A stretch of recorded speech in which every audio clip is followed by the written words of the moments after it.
stubborn, largely because of the pandemic and the retirement of the baby boomers. That has been transformational in our economy. But rebuilding the economy from the bottom up and the middle out has been the president's push, and we agree with him on this side. The budget that he released yesterday was important, and now we have a blueprint, and we look forward to hearing what the other side has to say when, at some point, they might lay out their budget plan.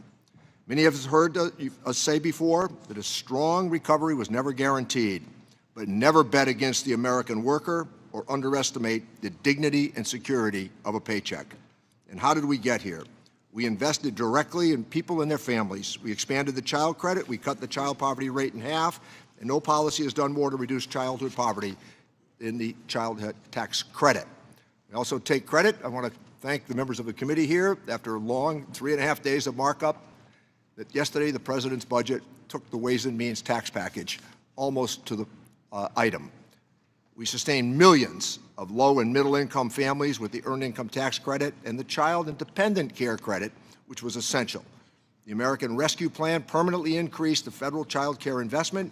It enabled workers to re-enter the workforce, and it helped to give parents peace of mind. Our work to encourage clean energy is also spurring growth for small businesses and for workers and their families across the country.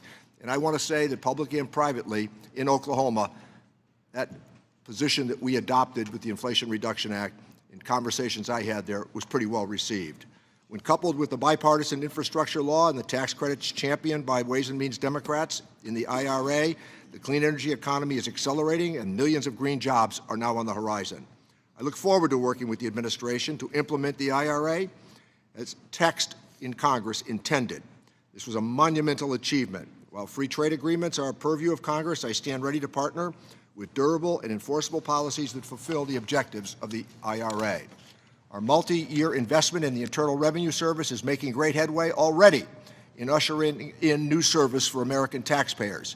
The IRS was severely underfunded, and now, with the infusion of Democratic support, 99.7% of the returns are being processed, and more Americans are getting their service that they deserve.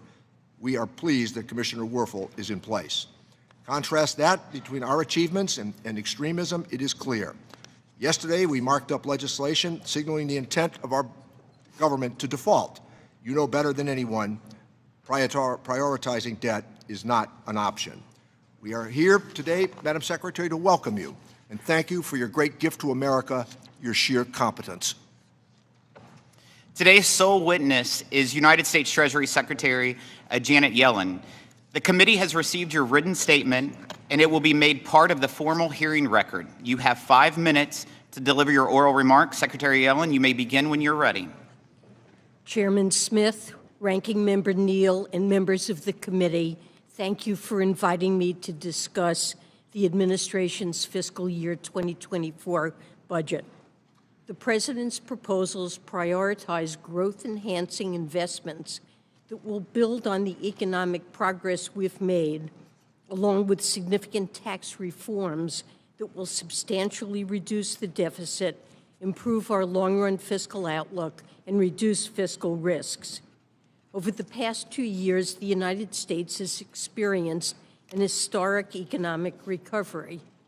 In January 2021, our country was in the middle of an economic calamity triggered by the coronavirus pandemic. But Congress and the President took decisive action through the American Rescue Plan and our vaccination campaign. This January, 2 years after the President took office, we reached the lowest unemployment rate in over 50 years. We've seen the strongest 2 years of business creation in history, and real U.S. GDP per capita is at an all-time high. Now our task is to navigate our economy's transition from rapid recovery to sustainable growth. Our administration's top economic priority remains bringing down inflation.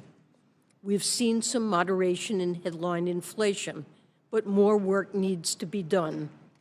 Our administration will continue to build on the actions we've taken to expand supply and provide cost relief in areas like energy and healthcare. These actions have made a meaningful difference for American families. With your partnership, we've also laid a foundation for long-term economic growth through an approach that I call modern supply-side economics. This approach seeks to boost the economy's productive capacity by expanding the workforce and increasing productivity. In just the past 2 years alone, Congress passed 3 transformational laws: a generational investment in infrastructure, an historic expansion of American semiconductor manufacturing, and the largest investment in clean energy in our nation's history. A strategic priority for our administration this year is to work with you to effectively implement these laws. And we're seeing the early results. In just 7 months, we've seen a wave of tens of billions of dollars of investment in clean energy manufacturing across the country. And our new investment in the IRS is already paying off. Taxpayers are getting drastically improved customer service this year. For example, we've answered hundreds of thousands more phone calls during this filing season than at this time last year. Our proposed budget builds on our economic progress by making smart, fiscally responsible investments.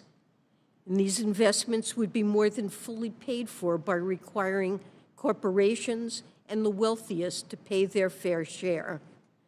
Fiscal discipline remains a central priority in our budget. We have proposed a minimum income tax of 25% on taxpayers with wealth in excess of $100 million.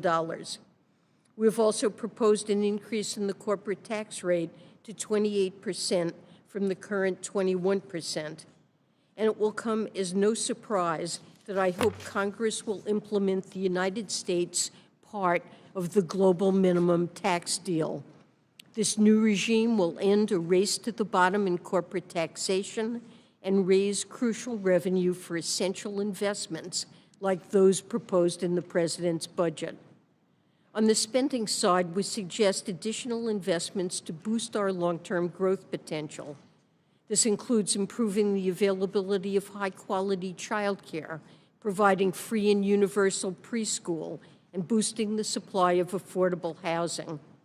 We also propose restoring the child tax credit and earned income tax credit expansions that were enacted in 2021 but have since expired. Importantly, with the proposed tax reforms, we estimate that this budget will deliver deficit reduction of nearly $3 trillion over the next 10 years. I've spoken about the promise of the President's budget, but I'd be remiss if I did not mention a wholly separate issue that could threaten the economic progress that we've made. As you know, I've asked Congress to raise or suspend the debt limit. Since 1789, the United States has always paid its bills on time, and it must continue to do so. In my assessment and those of economists across the board, a default on our debt would trigger an economic and financial catastrophe. I urge all members of Congress to come together to address the debt limit without conditions and without waiting until the last minute. Thank you, and I look forward to taking your questions.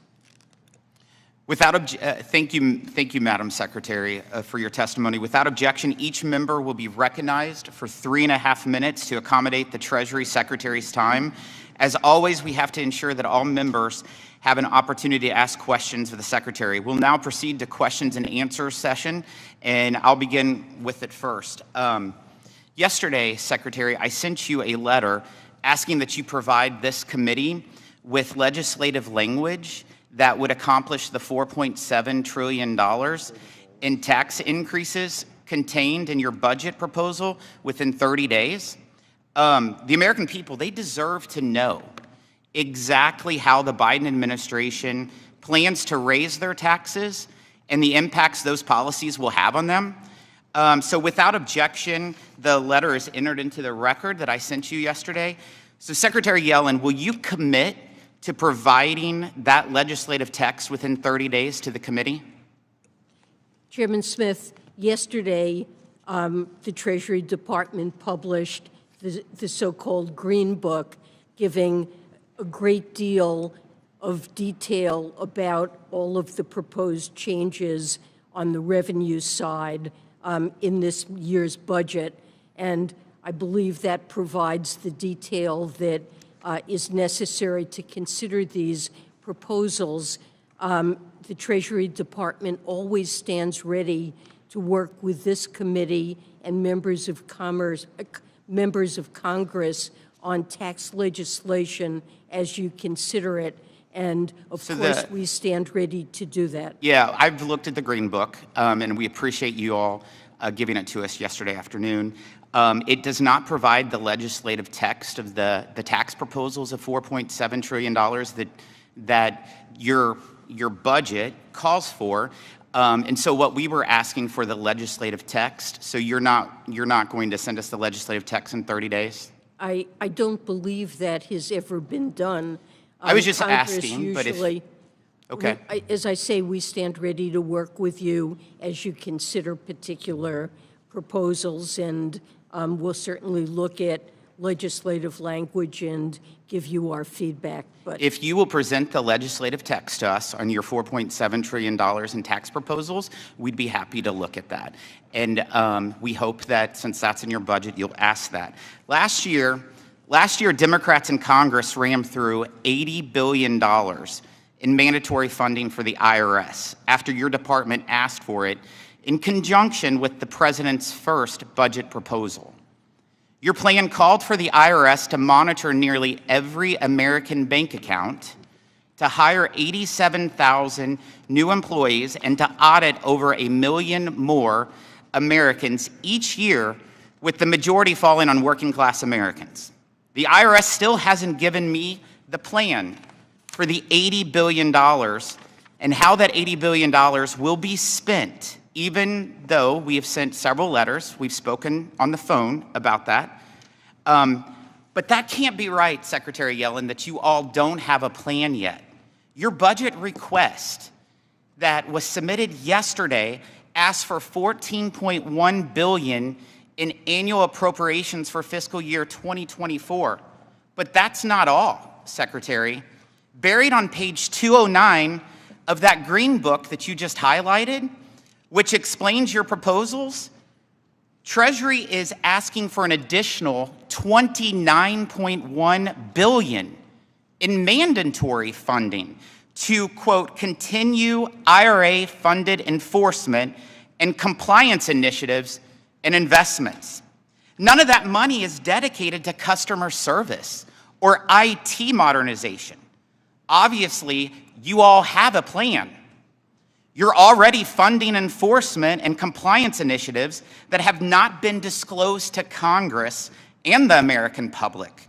You already got $80 billion for the IRS. Now you want $43.2 billion more, all without explaining what will be done with the first $80 billion. The American people, they deserve to know how their hard-earned tax dollars are being spent and the impact that a supercharged IRS will have on them. So how many more IRS agents will this $43.2 billion get us? So first, let me say that the strategic operating plan that we have promised to deliver, we will deliver in the And you'll make that coming public weeks. to us. Yes, it will be provided to you. Thank you. In the coming weeks. And already we've taken very important steps to improve customer service. The IRS has hired 5,000 additional customer service representatives. I promised that the average level of service in answering taxpayer inquiries this tax season would rise to 85%. And while it varies from week to week, so far we are certainly in that 80 to 90% range. Tax assistance centers are up and operating. Ones that had been closed due to lack of resources are in the process of being reopened. And many of these centers are open on Saturdays to provide help to consumers.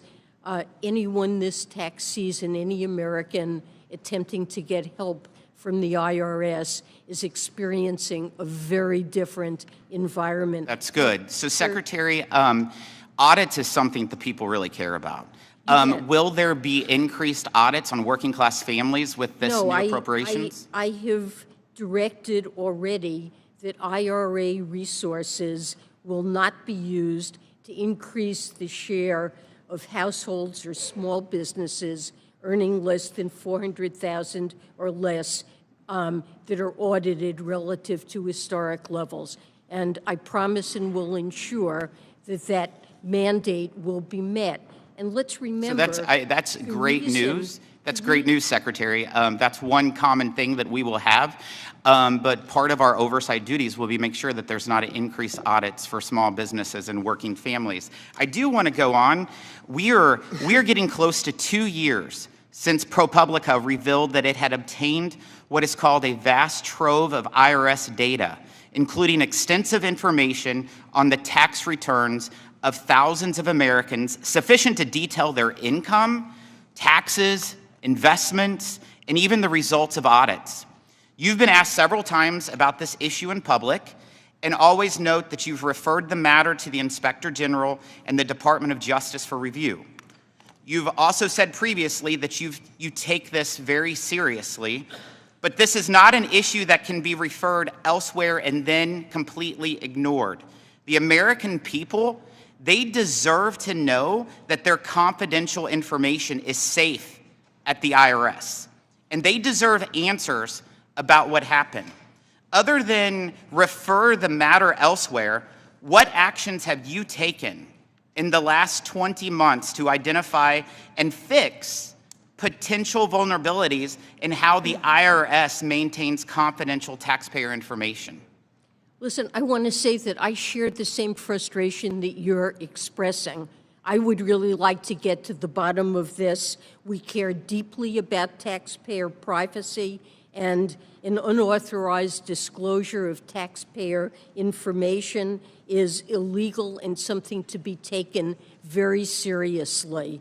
I'm frustrated because we have taken the actions that are appropriate, namely to refer this matter to the appropriate independent investigators, and that includes Treasury's Office of Inspector General, the Treasury Inspector General for Tax Administration, and the Department of Justice. All of these agencies conduct their investigations independently, and according to timelines they determine are necessary and appropriate for a complete investigation.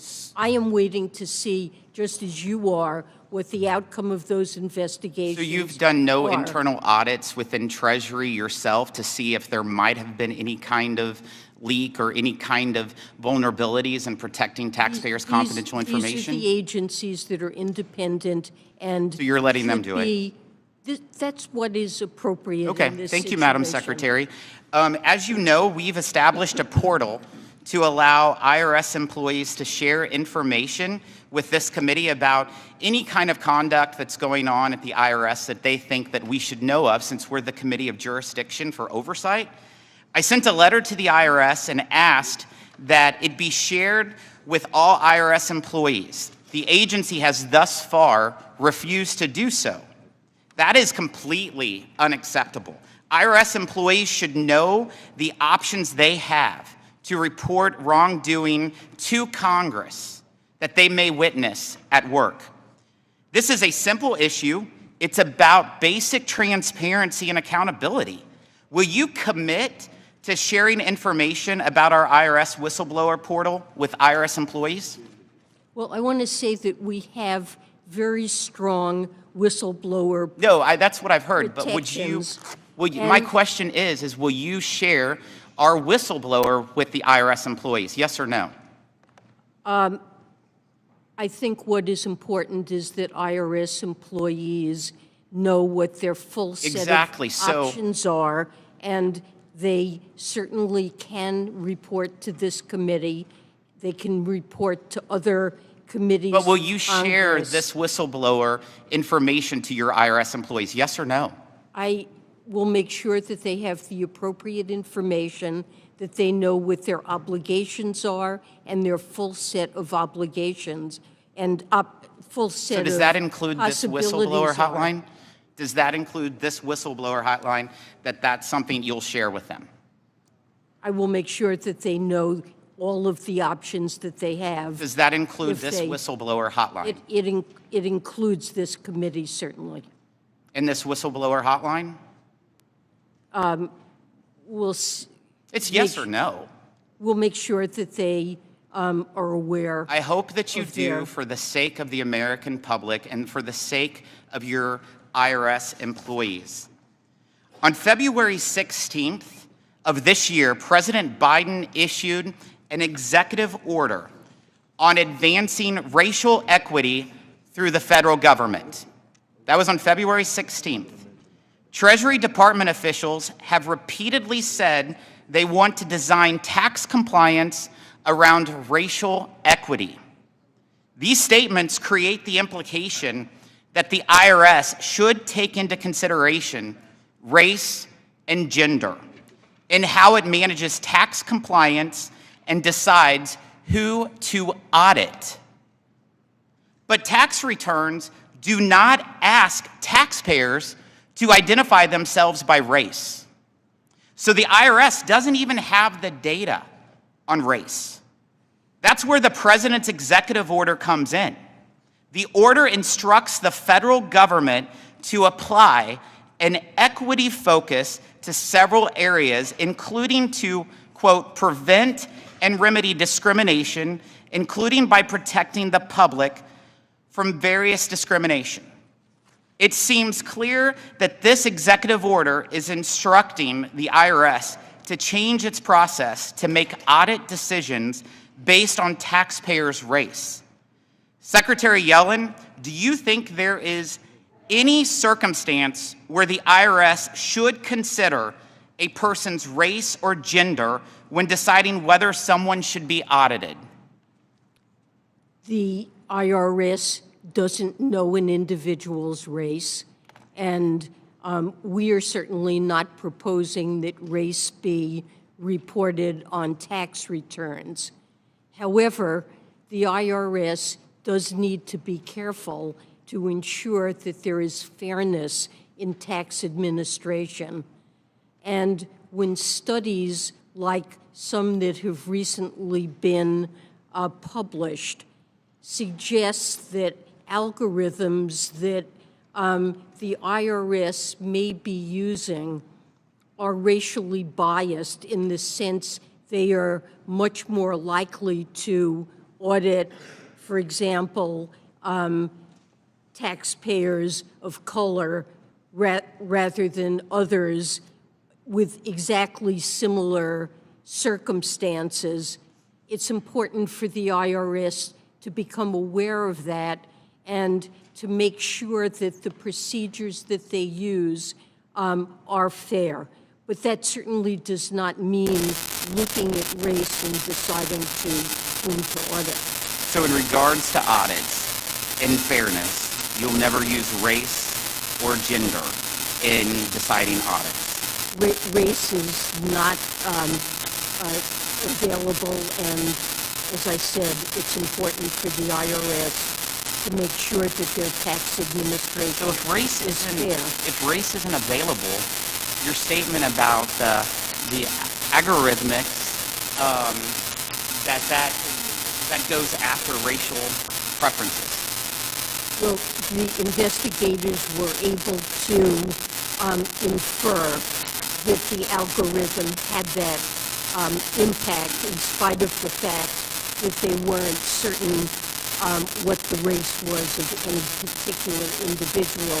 They used methods to infer that.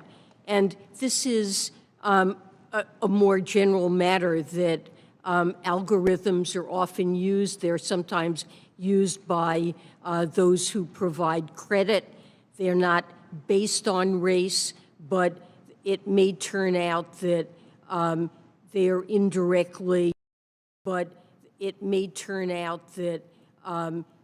indirectly, and unintentionally using race, and it's important to understand and correct that when it's occurring. Without objection, the President's executive order is entered into the record, and I recognize the gentleman from Massachusetts. So, Madam Secretary, I'm only going to ask you to use your time to explain some of these positions. I know you have to get out of here, but I want to make sure everybody gets a chance to ask a question on both sides this morning. That's really important. I've questioned Treasury Secretaries back to Nick Brady. Never did I ever ask a yes or no question, because I know events shift and change every single day, and the people that have had that job have been entirely competent over these years. So could you talk a bit about the child credit and also the 311,000 new jobs that were created this morning? Yes, the child credit. So the child credit, tax credit was expanded in the American Rescue Plan, and that was important because the pandemic especially hit low-income families very hard. And it had a dramatic effect in lowering child poverty, according to many studies. It really helped families. Many families were able to use that child credit to get back to work to help with child care. The great majority of families that received the child tax credit are working families. Others were seniors taking care of a grandchild or sometimes children with disabilities, and it had a dramatic effect in helping families that were impacted by the pandemic. That's the President believes that this is something that should be in place permanently, and his budget recommends reinstating the credit on the terms it existed in the ARP. You mentioned about this morning's employment report. It showed 311,000 jobs this morning. In spite of that, the unemployment rate ticked up slightly to 3.6%.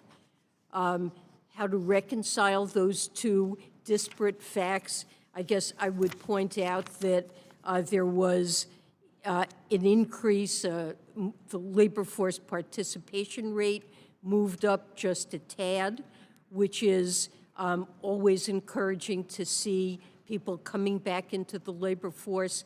At this point, the labor force participation rates for both adult men and women have exceeded their pre-pandemic highs. And so when more people come into the labor force, that loosens conditions ever so slightly, takes some of the, helps address some of the supply-demand imbalance in the labor market while creating lots of jobs. So what we're seeing here is a continued, very strong labor market, putting Americans back to work. Thank you, Madam Secretary. And we are always delighted to have the Treasury Secretary in front of the Ways and Means Committee, understanding that you are a successor to Hamilton.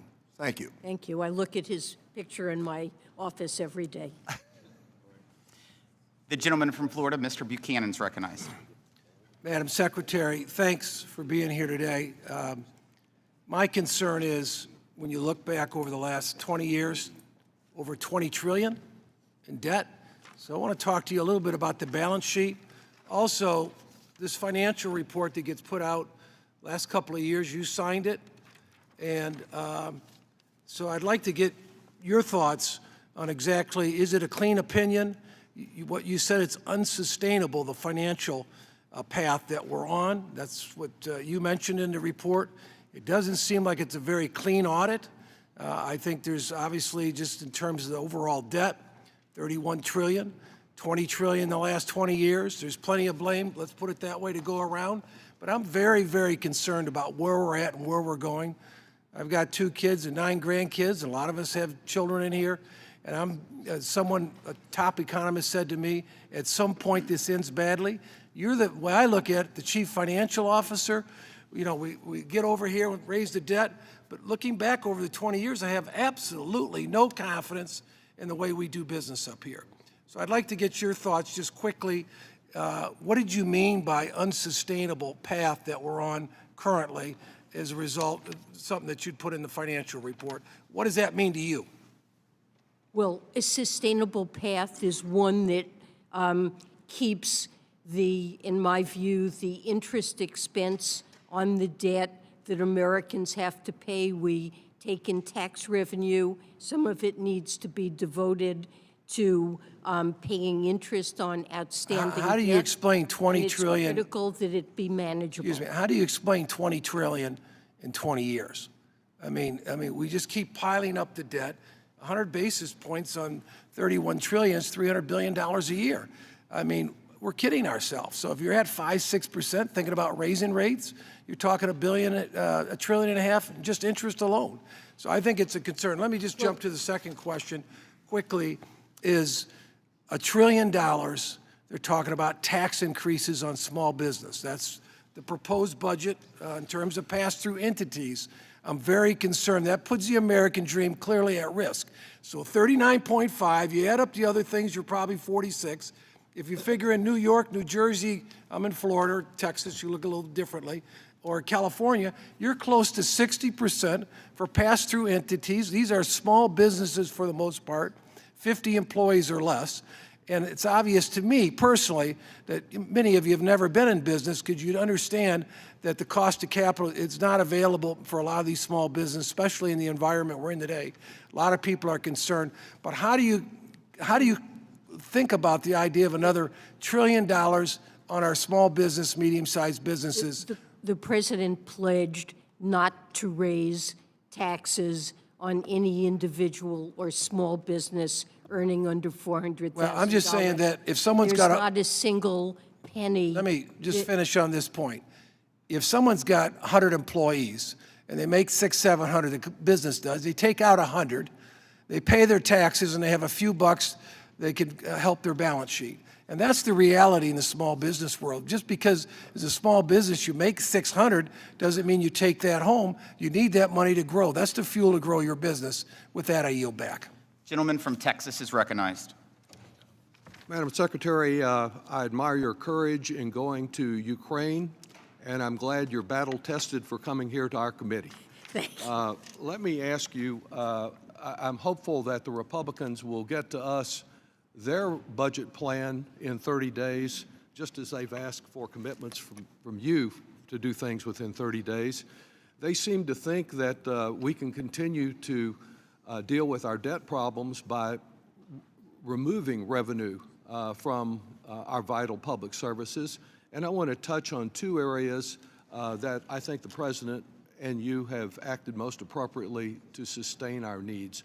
One of those is for Medicare. They say belatedly now that they won't cut Medicare, but they seem unwilling to make the changes that are necessary to sustain Medicare for our grandchildren as well as for our current seniors.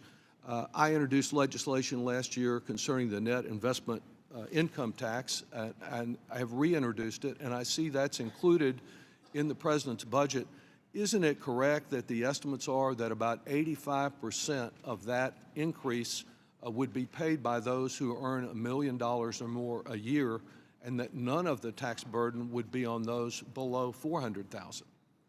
That's correct, and the proposal wouldn't raise it on anyone making under $400,000, and the revenue would be devoted to Medicare, to shoring up the hospital trust fund. And the President, I believe, has a plan to extend it even beyond 2040, just closing the loophole and correcting the mistake that was made about the net investment income would extend Medicare solvency to 2040. So if people really believe in Medicare, they'll be willing to take the steps to ensure it's there.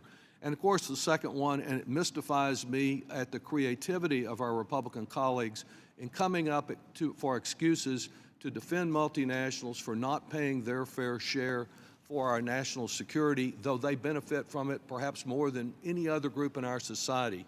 So I admire your leadership on the global minimum tax. This newest excuse we've heard this morning is that it's going to all help China. They helped China yesterday with their China bond first program, but tell me about why it is an error to claim that China will somehow benefit from stopping the race to the bottom. China will not benefit at all from this. China will be forced to raise their minimum tax on their multinationals up to the level of 15% on a country-by-country basis.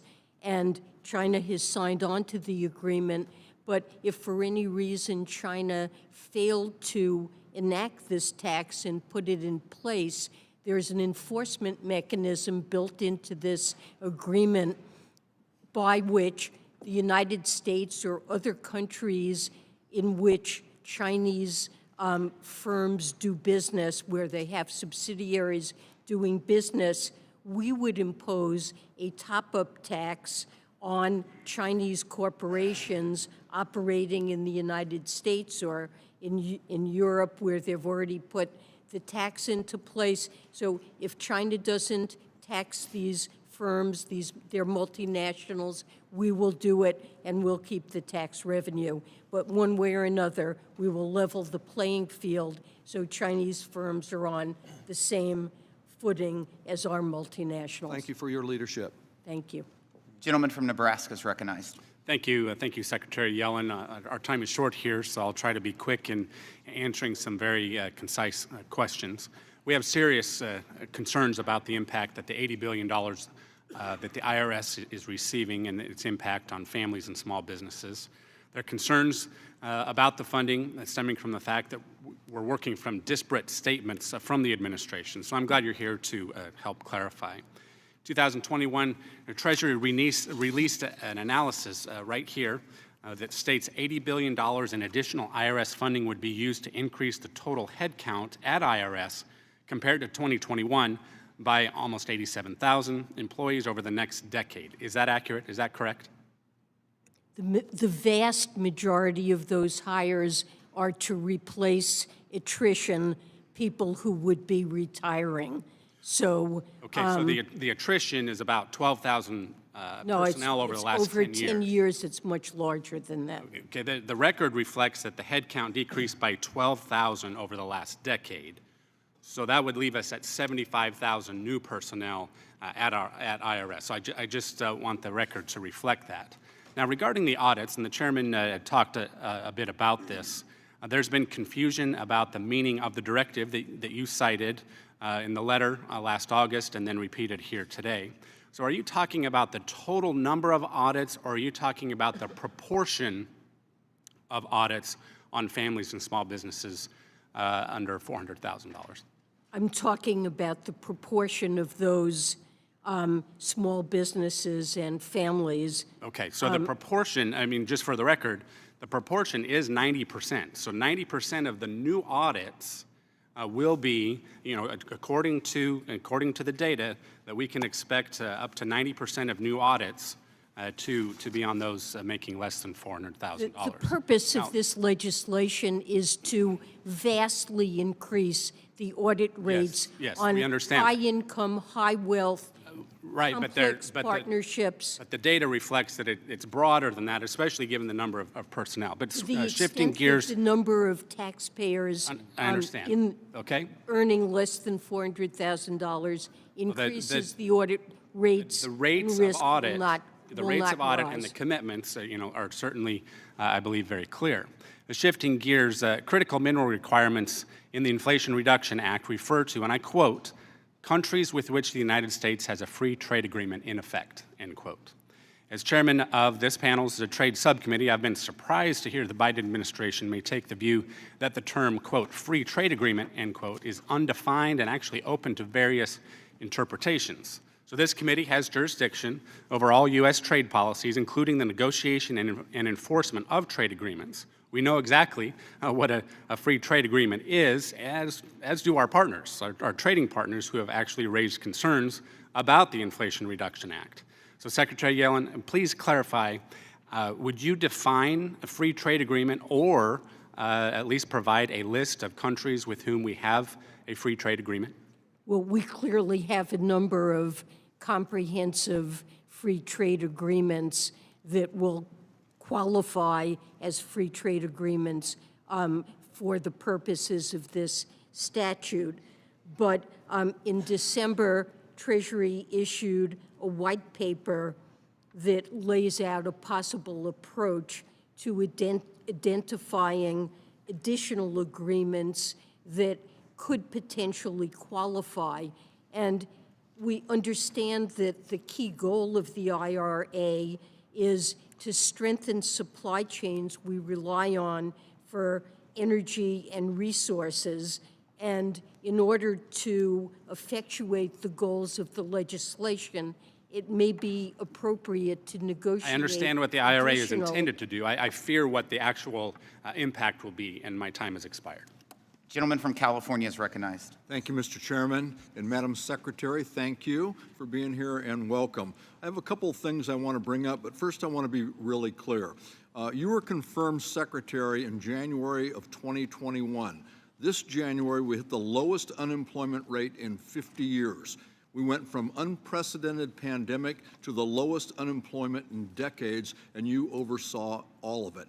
And today, as we heard, 311,000 new jobs in February. As Mr. Neal highlighted, your incredible resume and your history, you are truly a pro. Over the past couple of years, I've been privileged to work directly with you as we transition to clean and renewable energy, and I want to thank you for your cooperation and your help. I've got 4 items I want to bring up. We have a limited amount of time, so I'll ask 2 and write you about the other. I'd like to talk to you about my top 2 priorities, disaster relief and mental health, and I'll start with disaster relief. Madam Secretary, many survivors of California's wildfires in 2015, 17, and 18 are eligible for compensation from something called the Fire Victims Trust, which established following the Pacific Gas and Electric bankruptcy. However, in many of these cases, the survivors are being forced to pay taxes on a settlement award they received from the trust, including roughly 30% of the award that goes to attorneys. I have a bipartisan, bicameral legislation clarifying that disaster relief payments like these from a trust fund are straightforwardly non-taxable. And I'd like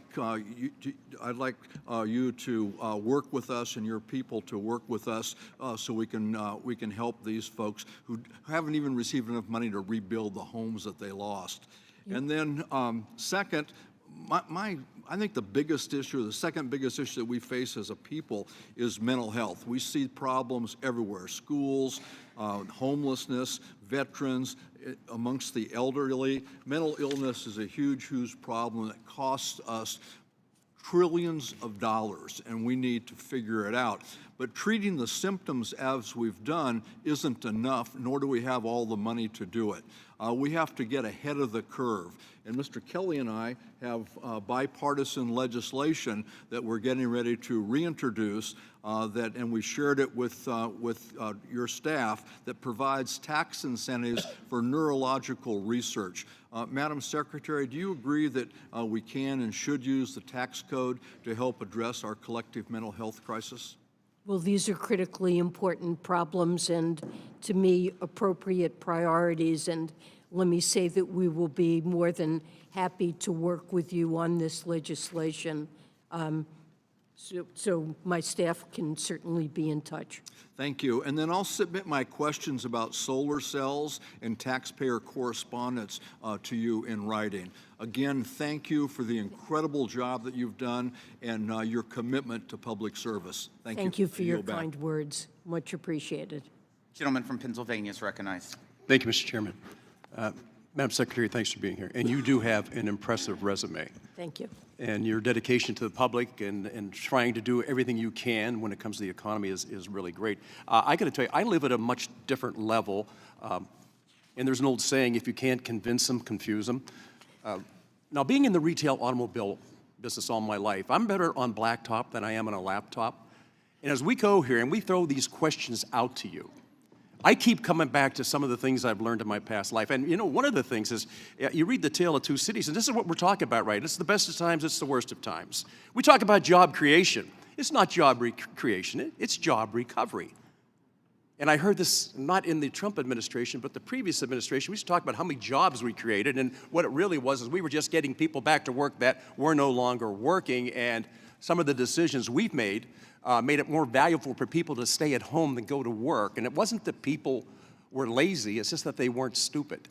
You have a tough job. You have a tough job. And I often refer to things that just happen in my life and everyday things. I can remember a movie called A Few Good Men, and I think one of the things that Jack Nicholson said in that movie was, you can't handle the truth. I'm not talking about you, but I'm talking about the American people. Mr. Buchanan touched on this, and we worry about this all the time. It is the public debt, which is part of your job description, and you really answer to the President of the United States as a member of the cabinet. I am just baffled as where we go from here and how we can put a smile on our faces, because the people I talk to aren't in this room. When I come out of Mass in the morning, I have people that stop me. When I go to Canella's to have breakfast, people stop me. When I go to Cummings to get coffee, people stop me. You know what they ask me all the time? When the hell are you guys going to get this thing straightened out? My pension now is losing its value. I'm dipping into my savings. I can't help my kids and my grandkids anymore because my wife and I don't have the ability to keep up with inflation. So I know we have all these wonderful, wonderful programs that we talk about and all these wonderful ideas that we talk about, and it just is bizarre to me that I think we need to spend more time in the field. We need to go to Petersburg, West Virginia. We need to go to Oklahoma, and we need to talk to people who really service the debt.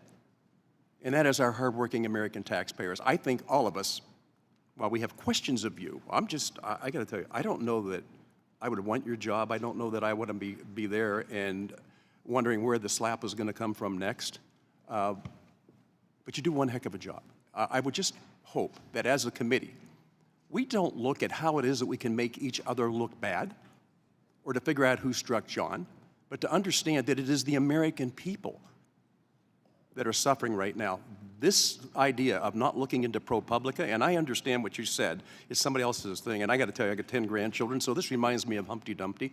Humpty Dumpty sat in a wall. Humpty Dumpty had a great fall. All the king's horses and all the king's men couldn't put Humpty Dumpty back together again. So you just outlined for us the number of offices, the number of people we have to get to a simple answer is who the hell put the information out there? How did they get this information? And the longer we stay away from an answer, the faith, the trust, and the confidence of the American people in this institution is withering and dying on the vine. I would just suggest to all of us, I don't give a shit if you wear a red hat or a blue hat.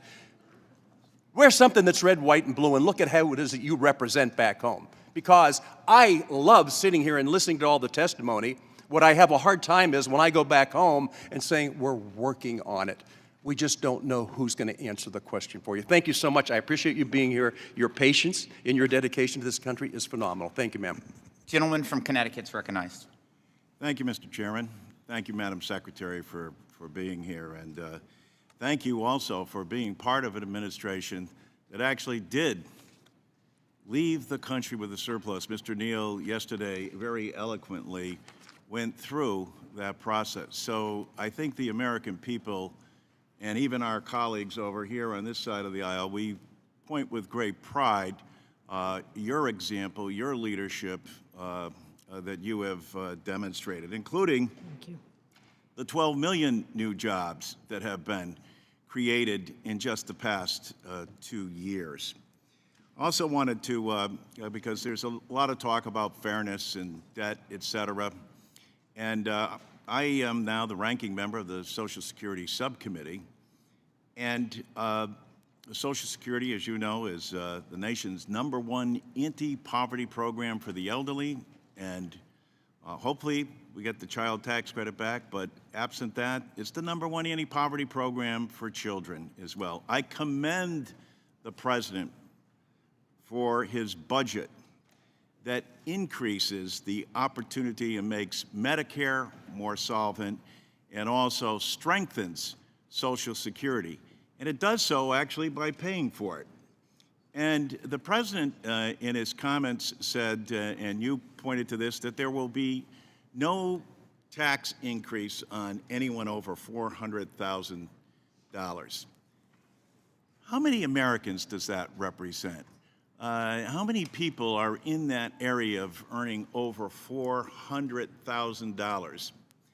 And is it fair that someone who's making $30,000 or $50,000 or $75,000 pays in the whole time, and someone like Elon Musk stops paying after day one for their Social Security?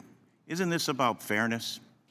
I think it is about fairness, and I think hardworking Americans who have counted on Social Security and paid into it their entire lives and dependent on it as their major source of income in retirement, I think we need to make sure that it's there for them and that we look for additional revenue to Americans with very high incomes, many of whom in total pay less taxes than a teacher or a firefighter.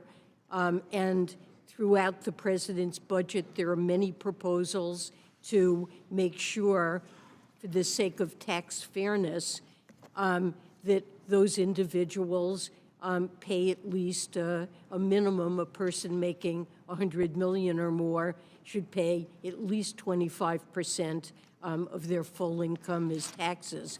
But yes, I think it's for tax fairness Like Mr. critical. Kelly, I go to a lot of places, and everywhere I go, they ask me, when are we going to fix Social Security? And why is it that I have to pay in, and we learned from the president and this exchange, why do I have to pay in constantly out of every paycheck? It's called FICA, Federal Insurance Contribution, and the wealthy do not. Agreed. The only floor vote of the date has been called. As there is only one vote, we will keep the hearing going on. So please vote and then return to the hearing immediately. Gentleman from Arizona. Thank you, Mr. Chairman and Madam Secretary. The nature of the chaos of what we all do. We only have 3.5 minutes, so the tyranny of the clock. When you have high-profile elected members who will say things, because I have an incredible concern of messaging and stability in debt markets around the world, when we will say things like, debt doesn't matter, print $1 trillion coin, modern monetary policy, we can just keep borrowing. Is that helpful as we're trying, and particularly when you're looking at your subscription rates and your auctions? Do you wish on occasion we would just not talk about things we don't understand? Well, look, I think it's critical that the United States be on a fiscal path that's responsible and sustainable. And I know this is more of a message from our brothers and sisters here. Particularly, I have a long list of quotes about debt not mattering from my brothers and sisters on the left, and I think that's a really horrible messaging to debt markets when you and I were trying to convince the world we take this very seriously. I think we should take it seriously, and it does matter. In your banking reg side of Treasury, any concerns over some of the stresses right now in bond markets, particularly your Basel holdings, Silicon Valley Bank, when mark to market? Are you picking up any data that we should be at least cognizant of? Well, I will just say you mentioned Silicon Valley Bank. There are recent developments that concern a few banks that I'm monitoring very carefully. And when banks experience financial losses, it is and should be a matter of concern. To explain, it's the nature of moving interest rates. All of a sudden, if you have to sell the bonds, you're taking quite a loss. In the budget, Madam Secretary, you have a little bit less than $5 trillion of new taxes over the 10 years. Do you have the wherewithal to model that, to say, okay, here's our tax regime, and here's its economic effect on GDP growth? Were you able to do modeling documents? Well, we don't have a gigantic model that shows what the total impact Okay. would be on the economy, but we've certainly considered the economic impact in the case of all of the policies that All right, we've I just, proposed. look, I spent part of my evening, that's why I'm glassy-eyed, trying to read through. I was looking for saying, okay, we're going to raise this much taxes and we believe it has this much impairment on GDP growth over the 10. If one of your staffers ever could send me there are a document, I'd love to look at your math. And I the mean, very, there are studies, and it is something that we've tried to evaluate in putting forward proposals. last thing, your capital gains tax would go up to what? For very high earners? It would go up to the same rate as the tax on regular income. Okay, so it matched regular income, though. For in high-income the current- individuals. Madam Secretary, but in the current environment, capital gains are substantially affected by inflation. So we would be taxing non-actual gains, we would be taxing inflated gains, inflation gains, not actual appreciation. Should we actually do an adjustment for inflation on those capital gains taxes? It's something certainly to consider. I mean, our tax code is in general not neutral, and, you know, this is an area that maybe requires some Thank you, thought. Madam Secretary, and thank you for your patience, Mr. Chairman. Thank you, Representative. Gentleman from Oregon. Thank you, Mr. Chairman. And thank you, Madam Secretary, for being here. When I consider the tone with which you were greeted, I'm amazed that you are willing to come back and your patience. It's not just your resume, it's your performance.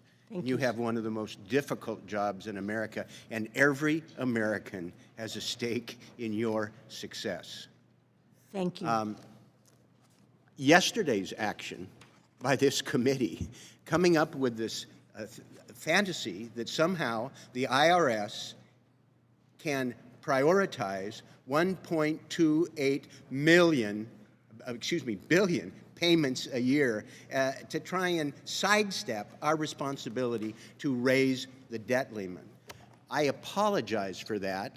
It continues a trend that my Republican friends have had for years in terms of making the IRS job more difficult, fewer people, and more complex returns.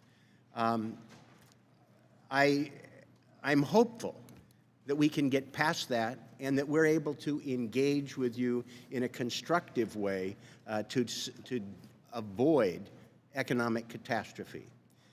I do have one modest area of disagreement, and I must agree with my dear friend Chairman Smith about some of the suggestions that we can sidestep working with Congress and redefine agreements as FTAs. None of us think that satisfies the condition.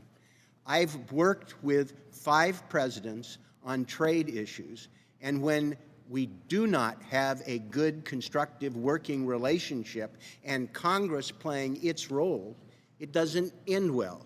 And I would just refer the trade promotion, the TPP, as an example where it was harder, and we're still bearing the circumstances. I apologize for any suggestion that I may have made that Congress doesn't have an appropriate role. But in terms of redefining what the terms are going to be, it's in effect sidestepping us. I hope that I think you will. we have been in close touch with this committee. Yes, I My understand staff that, have but been. But it's different than treating our statutory and constitutional responsibilities. I would just hope that you would commit to work with me and Chairman Smith as we move forward in a way that's fully consistent with the true definition of a free trade agreement and the spirit of cooperation in terms of trying to get us on the same wavelength. I think your objectives are ones that I probably agree with, but process matters, and in terms of being able to make sure that the various stakeholders, some of whom don't have the confidence in terms of the path that you're taking, I think working together we can raise that confidence, we can work together to get the desired objectives. And I hope that you would commit to working with us in not just the spirit, but the letter of what free trade agreements are. I will make that commitment, and I agree with you that collaboration and consultation is critically important. We're committed to it. Thank you. I look forward to working with you and your team, who are doing a great job in trying to figure out how to implement the things that Chairman Thompson and I embedded in the tax code that has a challenge for you, but we appreciate the work. We're working very hard to implement the green credits and IRA and all of the IRA provisions. It's much appreciated. Thank you. Thank you. Gentleman from Illinois is recognized. Thank you, Mr. Chairman. Welcome, Secretary Yellen. Thank you for your service to the country. We hope to see more of you here before our committee. I have a question for you, but before I do that, I do want to express to you how extremely disappointed I am in the administration's budget proposal released yesterday. As I think about the 750,000 constituents that I represent in Central Illinois and Northwest Illinois, I can tell you that their priorities are vastly different than what's reflected in the administration's budget proposal. Just to highlight a few things, eliminating the stepped-up basis would really crush family farms in my district and family-owned businesses. Quadrupling the recently created stock buyback tax, which will hurt Americans with 401k plans and pensions, is in there, and expanding the net investment income tax on small businesses that are still struggling with high inflation and workforce shortages, again, is disappointing when I look at the budget.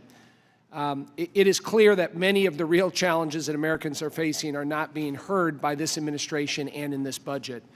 To my question, I do want to just, it was referenced earlier, I do want to talk about the OECD process and the current global tax negotiations, and specifically Pillar 1, Madam Secretary. We understand that negotiations around Pillar 1 have stalled, and I believe we have significant risk that digital service taxes, which disproportionately harm U.S. businesses, will spread across the world. We've already seen that. Republicans have repeatedly requested from the administration and from you to consult with us before making decisions about your negotiations with our European counterparts. You have not done so in terms of communicating with us, and it's been a source of frustration.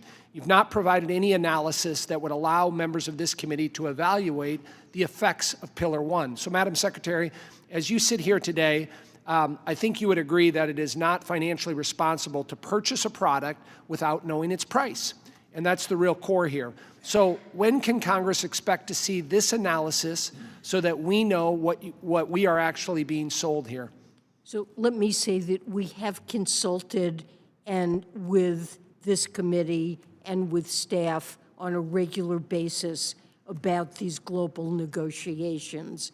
So we are keeping staff of this committee, our staff is keeping committee staff well informed. Well, reclaiming my time on just on that point, Madam Secretary, we are looking for an analysis. I would love to have, if you have an analysis here today, you can supply us. Let me respond on that point. What we've said is that we stand to gain substantially in Pillar 1 because we're a very large market jurisdiction, and that means that we will get increased taxing power.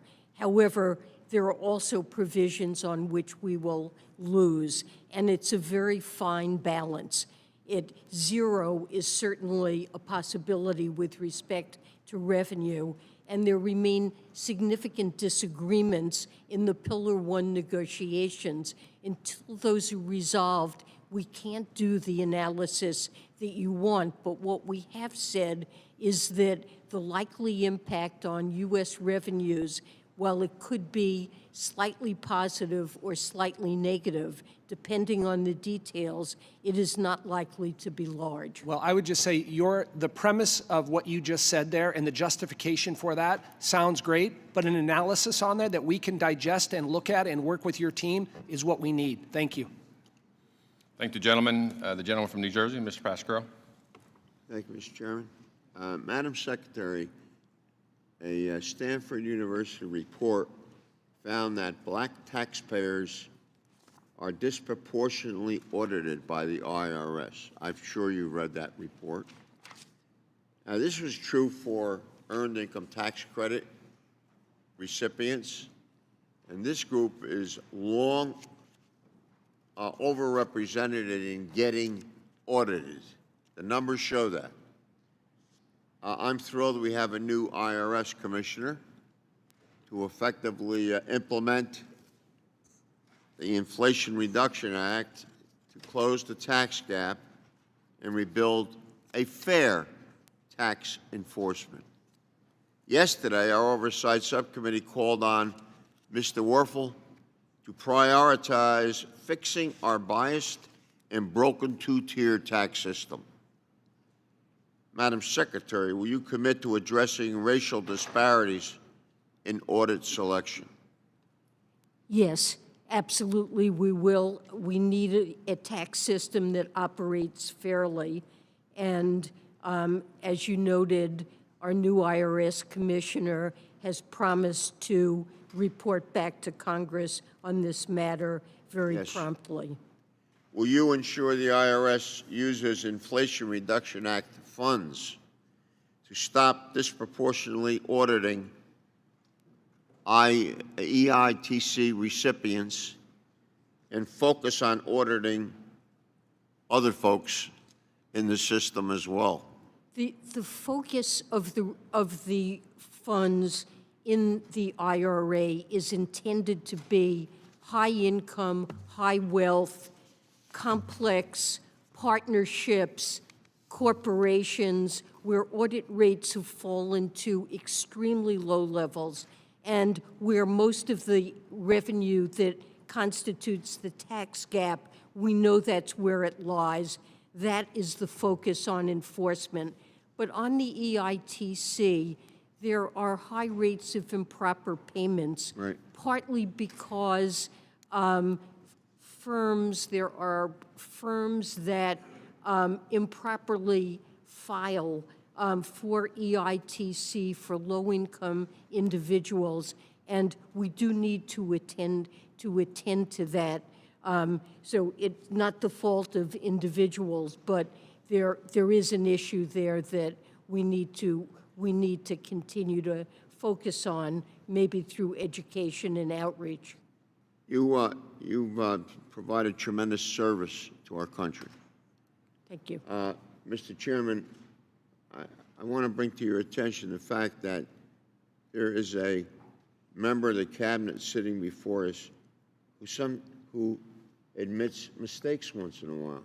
I've never met a cabinet member that made a mistake, so I say that with due respect. Thank you. And I think that's refreshing, and I think that helps bring us together more than anything else.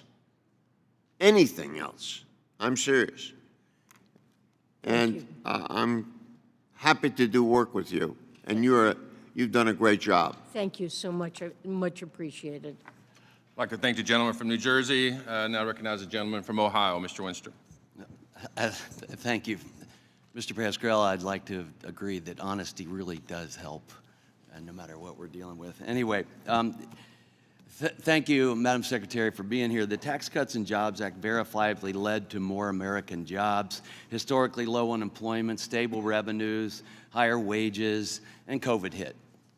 And one of the things that COVID revealed to us was the vulnerability of our supply chain and how it's a national security risk, it's a national health risk. Just look at where we get our pharmaceuticals from. It's China. We can't do it ourselves. We're trying to come back from that. So my question is, how does raising corporate tax rate to a higher level than the People's Republic of China, for that matter, almost any other country in the world, how can that make America more competitive and solve our supply chain problem?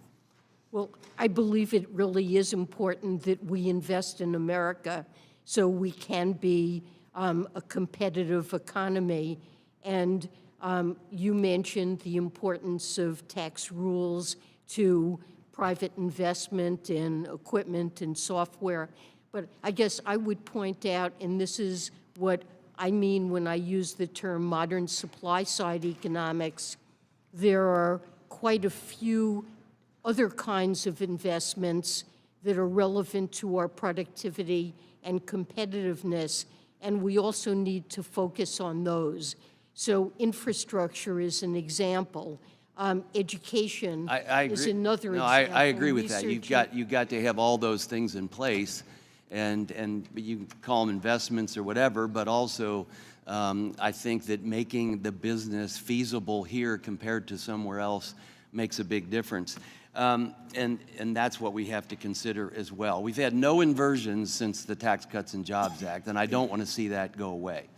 But also, we talk about lowest unemployment now, and it's so low, but the NFIB says half of their small businesses have help wanted signs out. Virtually every business I go to now, small employer, large employer, they said, what's your biggest problem? It's getting workers. Agreed. Okay, so could you explain, not only for me, because I think I have a good idea, but explain to the American people and explain to these businesses why, with such low unemployment, they don't have employees. Well, I mean, that's partly what the problem is that the demand for workers in this economy. Where'd they go? They had the workers before COVID.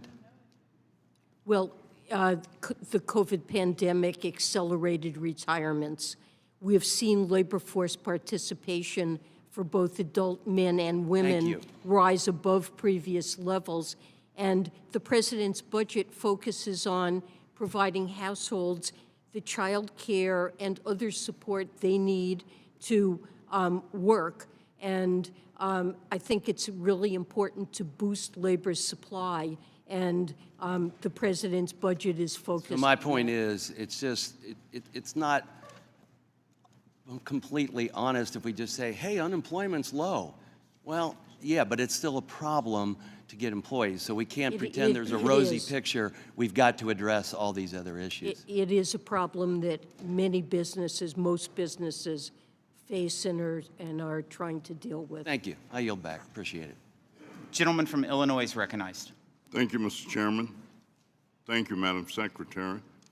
And I thank President Biden for prioritizing policies that would provide meaningful relief to Americans, both young and old.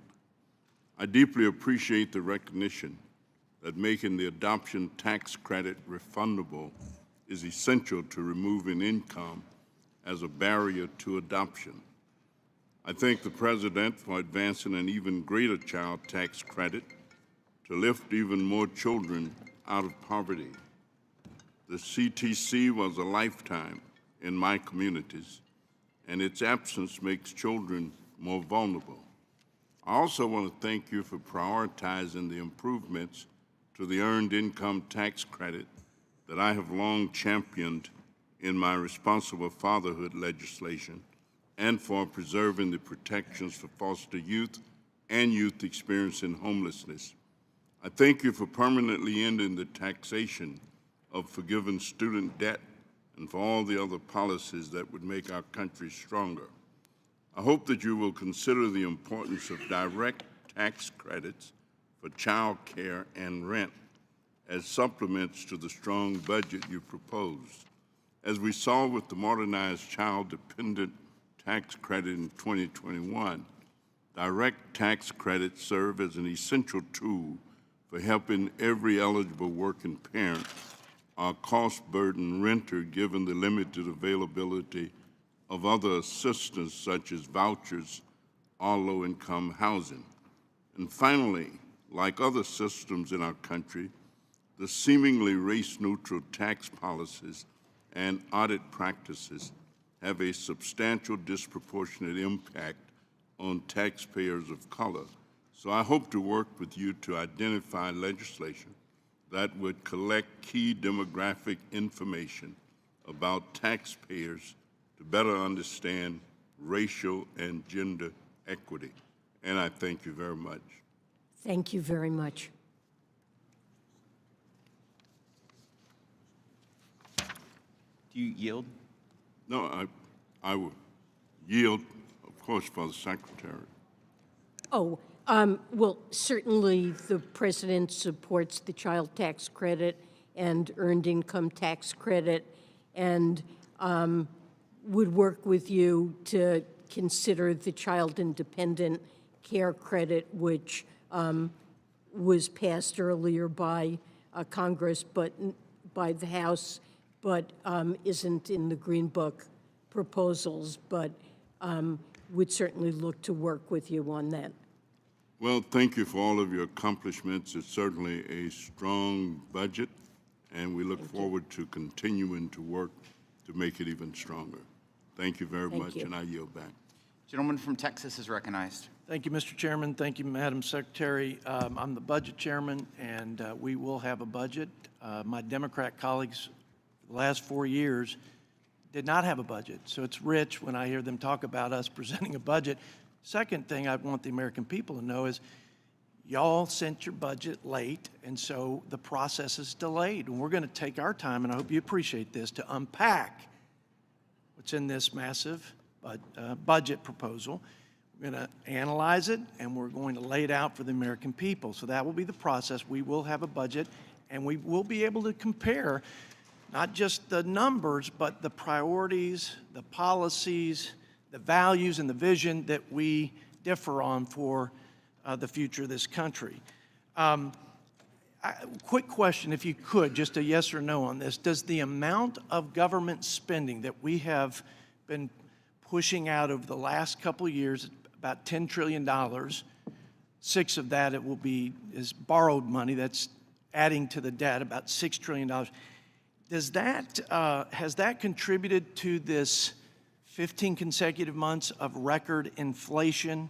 And as you I'm sure are aware, inflation that is cutting the budgets of our working families, really devastating poor people and seniors on a fixed income. But is spending contributed to that? Federal government spending contributed to that, yes or no?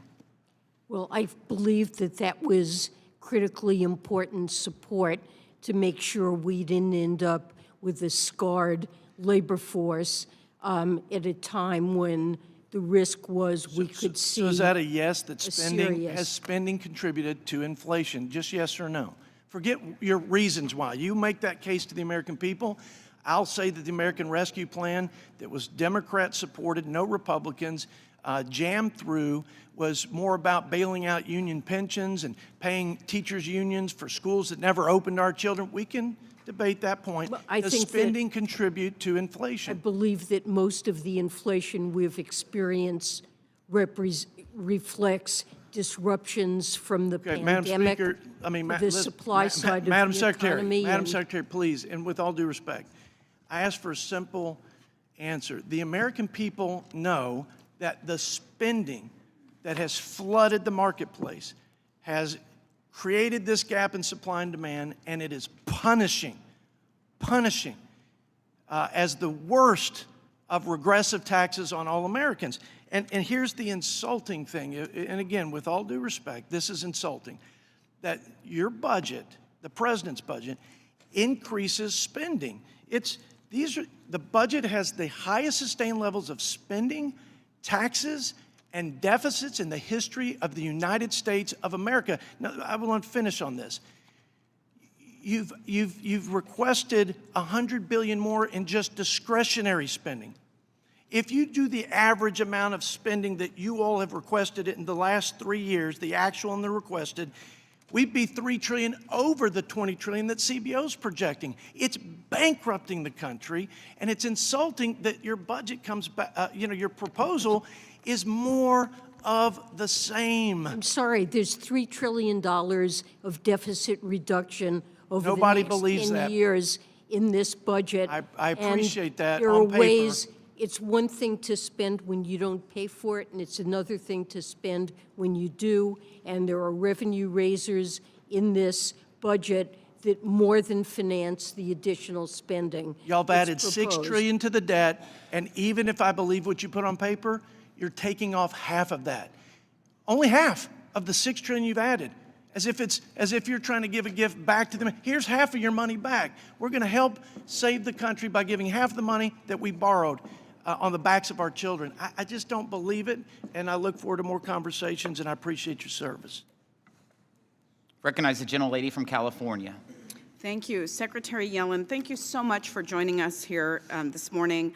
You have a long and distinguished resume and career, and you are doing a terrific job. We applaud you.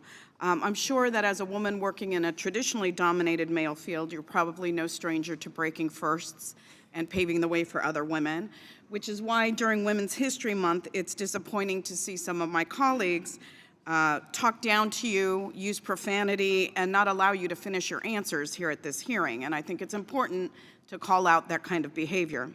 I want to refute a point that several of my colleagues have made with respect to the lack of workers, that somehow my Republican colleagues want to blame the Democrats for. I want to remind my colleagues of a few salient points about the worker shortage. Number one is that prior to the pandemic, we had worker shortages. When I used to meet regularly with my small business owners, they identified that as the number one problem that they were experiencing. And then during COVID, many baby boomers retired during the pandemic, and many are now too old to return back to the workforce. So that's a contributing factor. Additionally, the birth rate in the United States has been falling for years, and it's not at replacement right now. So we don't have the workers coming up because we simply have a lower birth rate. And then I would remind my colleagues on the other side of the aisle that lack of movement on immigration reform that creates legal pathways for immigrants to come to this country also exacerbates the worker shortage. So let's just be real clear about what some of these contributing factors are instead of just blanket blaming Democrats for the lack of workers. It's some of the actual things that are outside of our control, which is demographics, but also things that are within our control, like immigration reform. Secretary Yellen, I wanted to ask you about the Inflation Reduction Act, because Treasury has embarked on some critical mineral agreements with Japan and the European Union. And I understand that the intent is to address their concerns on EV tax credits, but that's not exactly happening in a vacuum. Our allies have said that they will build on their existing climate subsidies in response to the IRA. I think that all of us who helped write this law agree that we need to work with our allies on shared climate goals. But I also want to stress that the unprecedented way these agreements were written, with this exercise, we continue to upend the separation of power on trade authorities. These agreements have been written in a manner that gives the Secretary the power to guarantee specific tax cuts with USTR signing off on your behalf. So I want to focus on those agreements and how they'll affect the domestic union supply chains that we're trying to foster as our partners try to expand their investments. Madam Secretary, California is home to one of the largest untapped lithium reserves in the world, which is close to the Salton Sea. And so how may this select buyers club have the potential to undermine investments back home? Well, the Inflation Reduction Act creates very strong incentives to produce, develop minerals for batteries in the United States and to develop their capacity to process those minerals. However, the global demand for these minerals in the years to come will be enormous, and we're highly dependent on China. And so we've seen as one of the goals of the IRA to broadly strengthen supply chains for these critical minerals and their processing. And so the agreements that we're discussing with Japan and with Europe would potentially, if it's possible to form such agreements, permit our close allies to also contribute minerals and their processing that would be eligible for use in electric vehicles that are assembled in North America. But this is going to be a vast and growing market, and there are huge incentives for development of minerals in the United States. I thank you for your answer, and I yield back. Gentleman from Georgia is recognized. Thank you, Mr. Chairman, and thank you, Madam Secretary, for being here today. You know, early on in your remarks, you threw out a term I had not heard called modern supply-side economics. I did a little quick research on that. I believe you're calling a duck a squirrel. That is nothing more than modern monetary theory, and I would suggest that the American people don't go for that. But anyway, that's not really what I wanted to get to. You know, you've got $80 billion for 87,000 new IRS employees. You're asking for another $43 billion, and you know, number one, I don't see where those, you know, where the plan for the previous employees are. Number two, how do we know that these employees won't be looking into the bank accounts of our fellow Americans? Our friends on the other side of the aisle tried to get an IRS surveillance program into the banking system in the last Congress, and we successfully blocked it. But we've had to go so far as to introduce a bill, H.R. 1010, prohibiting IRS Financial Surveillance Act. Can we have your assurances that none of the money that has been appropriated to the IRS will be used to implement a financial surveillance system with the banking system, snooping into the bank accounts of our fellow Americans unless it is directed by Congress? Yes or no, do we have your commitment that you won't go around the back of Congress and implement that program? Of course not. We require Good, thank you. legislation. Thank you. I appreciate that, Madam Secretary, and I appreciate the directness of the answer. Second thing, you know, I still don't get the fact that under the Constitution, the power of taxation lies with Congress, and yet you are negotiating U.S. tax policy and you're ceding U.S. tax policy and revenue to countries around the world with the OECD. I will tell you, I've said this, and I think I said this the last time you were here. We are about making America the most competitive place in the world to do business, and we should be winning both on the manufacturing side and the export side. We should be importing treasure from around the world to the United States of America, and I don't think that we should give up one dime of our U.S. revenue to foreign countries with this. When we have a debt crisis that is looming, okay? Real quickly, can you explain? Can you tell me, will the GILTI revenues, if your Pillar 2 is implemented, will those revenues go down here in the U.S.? Well, if the United States implements the GILTI tax, which would involve... As a function of Pillar 2, would you see a decrease in tax revenue coming into the U.S. from that? It would be a huge increase in tax revenue okay. if we implement the GILTI tax. Okay, Our tax I think that's revenue yet to be determined. Now, clearly rise. One final thing, Madam Secretary. You know, Americans really, over the years of all of the alphabet agencies up here, they tend to fear the letters IRS more than most. And one of the things that we find disturbing is that the IRS has been buying up a tremendous amount of ammunition and firearms over the years. Two things. Number one, can you provide a report to this body that will explain why the IRS has purchased so much 9mm ammunition, and will you commit to not buying a single bullet or a single gun in that agency until you get your customer service right? Look, there Yes or no? Will you look into that? No, I won't, because... Okay, thank you, Madam. My time has expired. Mr. Chairman, I yield back. Thank you. Gentleman from Kansas is recognized.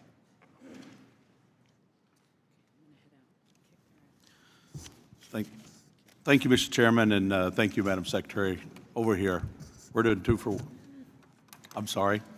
Thank you, Madam Secretary, for joining us today. You know, as we were meeting today, you know, we just got the administration's budget yesterday and tried to dig through the numbers and get an understanding. But you know, just from top line, over the next 10 years, we're spending $8.2 trillion in spending. We're raising in revenue, or bringing in revenue, $65 trillion, which equates to a corresponding deficit of $17 trillion. Now, I know you said that we're having a $3 trillion cut in the deficit, but just because we're not making a $20 trillion deficit, it's still a $17 trillion increase over the 10-year period. And we talked earlier a little bit about the 15% increase in the department after already getting the $80 billion last year, and with us being in debt, and actually next year, over 1 out of $4 that is being spent in the 2024 suggested budget is borrowed. It's almost 1 out of $3 is borrowed, 30% of the spending next year. So today I want to focus a little bit and follow up a little bit on my colleague from Georgia talked about the OECD and particularly talk a little bit about the OECD Pillar 2 and the impact on the U.S. competitiveness in the world. And what's being negotiated is some radical changes in the international tax system. And we've sent a letter to my office, or there was a letter that you sent back to my office indicating you look forward to working with us to implement this. I can tell you that Congress isn't in favor of this. As several of us have mentioned, we have very main concerns, and Congress doesn't want to implement something that will make America weaker and less competitive. So, last year, the Democrat majority in Congress wouldn't even pass the Pillar 1 or the Pillar 2 and the OECD provisions. So have you informed the other countries that we're negotiating with that it wouldn't pass last year and it's probably not going to pass under a Republican Congress this year? My understanding is that there were members of Congress that did not want the United States to go first in implementing a 15% minimum tax country by country. We already have a 10.5% guilty or minimum tax on earnings of American multinationals abroad. And now the European Union has adopted it and other countries are moving forward. Japan, the United Kingdom, Singapore, many countries are going forward with this. So the issue of our going first and will others follow no longer exists. Well, yeah, and well, it's critically important for us to It does change, though, before I run out of time, if the proposal is to raise our guilty to 21%, when everybody else is doing 15% is all that they have to do, I mean, that's going to make American businesses less competitive. Well, no, it's not. not. In the meantime, with the under-tax provisions, it's going to actually allow other countries to still race to the bottom through this process. That isn't right, because right now we have a 15% tax and no other country has any tax whatsoever. So there's a 15% gap. Now they're all going to have a 15% gap, and we're proposing that we go to 21, which is a much smaller gap of 6%. We're a competitive, attractive place to do business, and having a lower tax rate on the earnings of American companies abroad than they would pay at home is an incentive to shift jobs out of the United States abroad, and we're more competitive and we're narrowing that gap, which makes it more attractive to invest in the United States. It really is. Disadvantage.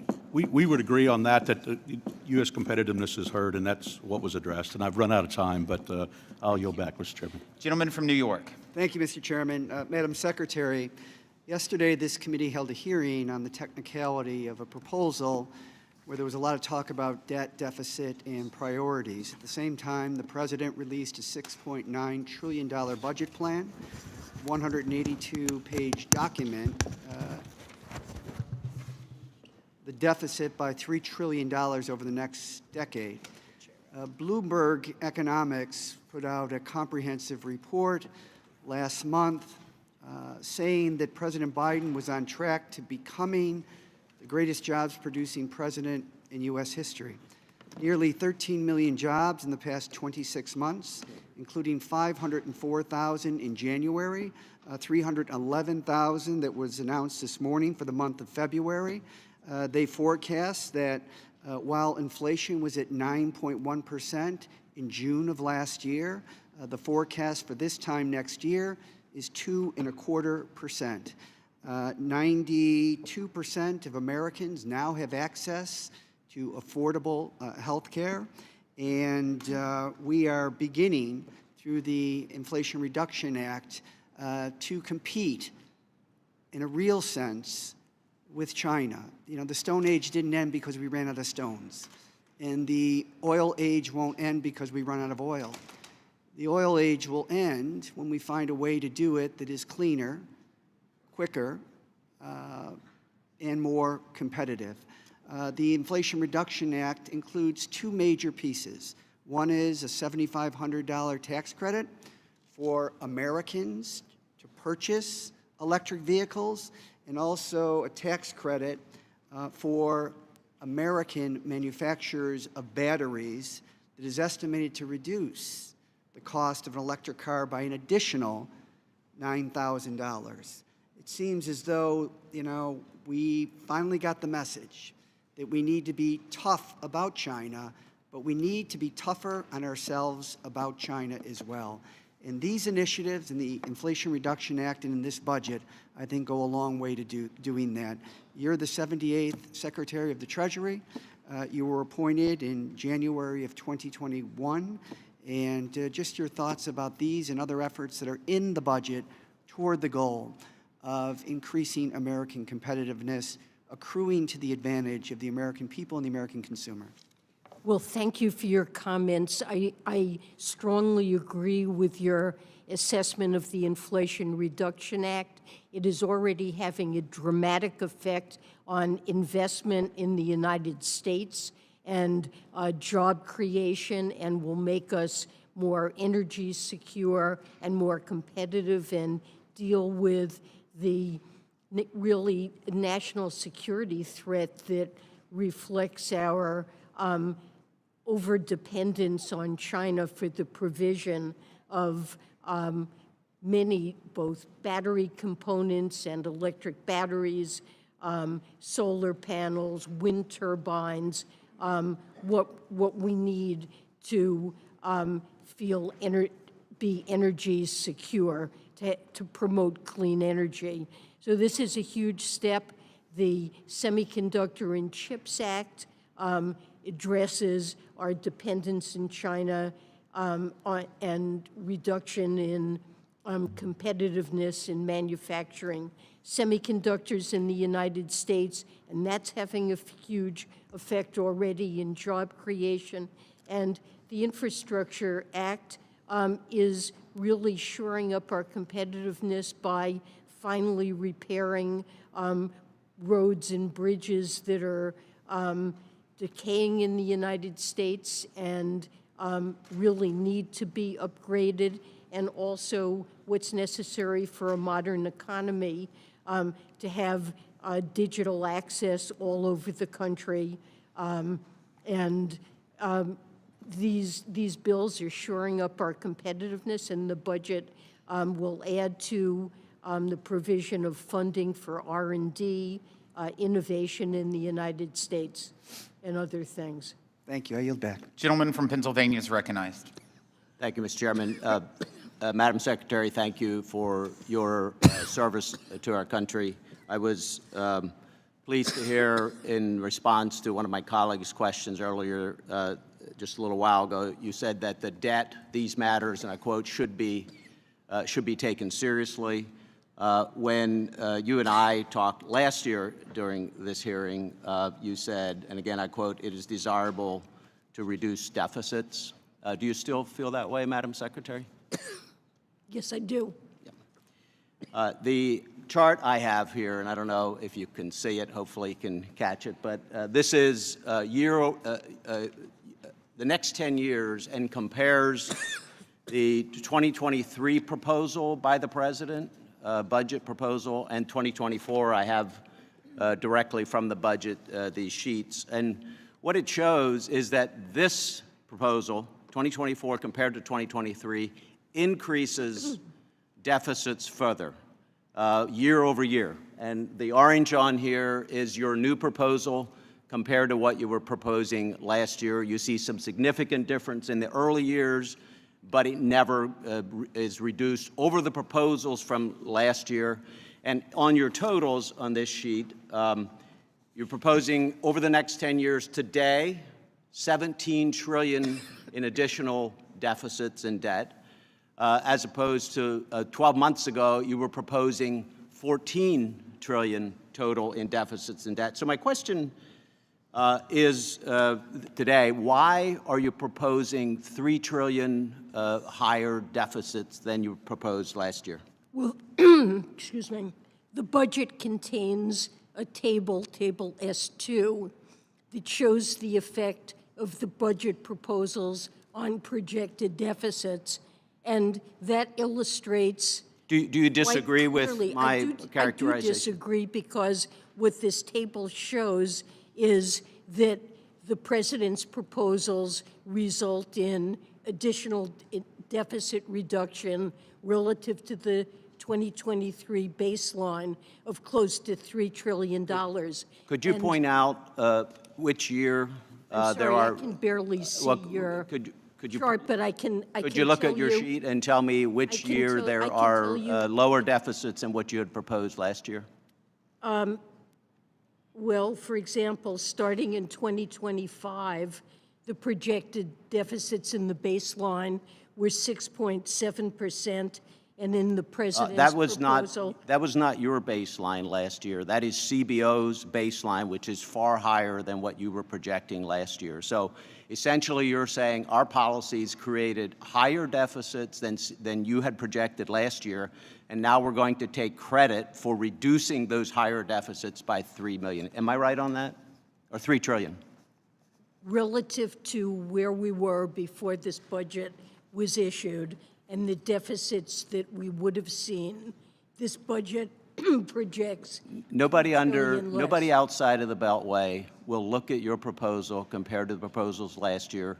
We'll look at your proposal compared to what has actually happened. We'll look at a chart like this, which is taken directly from your numbers, and say that we're reducing the deficit. And it's a shame, because we both agree that long term, we're on a wrong fiscal trajectory. We must do something about it, and this budget does nothing. In fact, it adds to the deficits and debts that we've been experiencing. So again, no one else would believe that we're reducing the deficits with your budget. Thank you.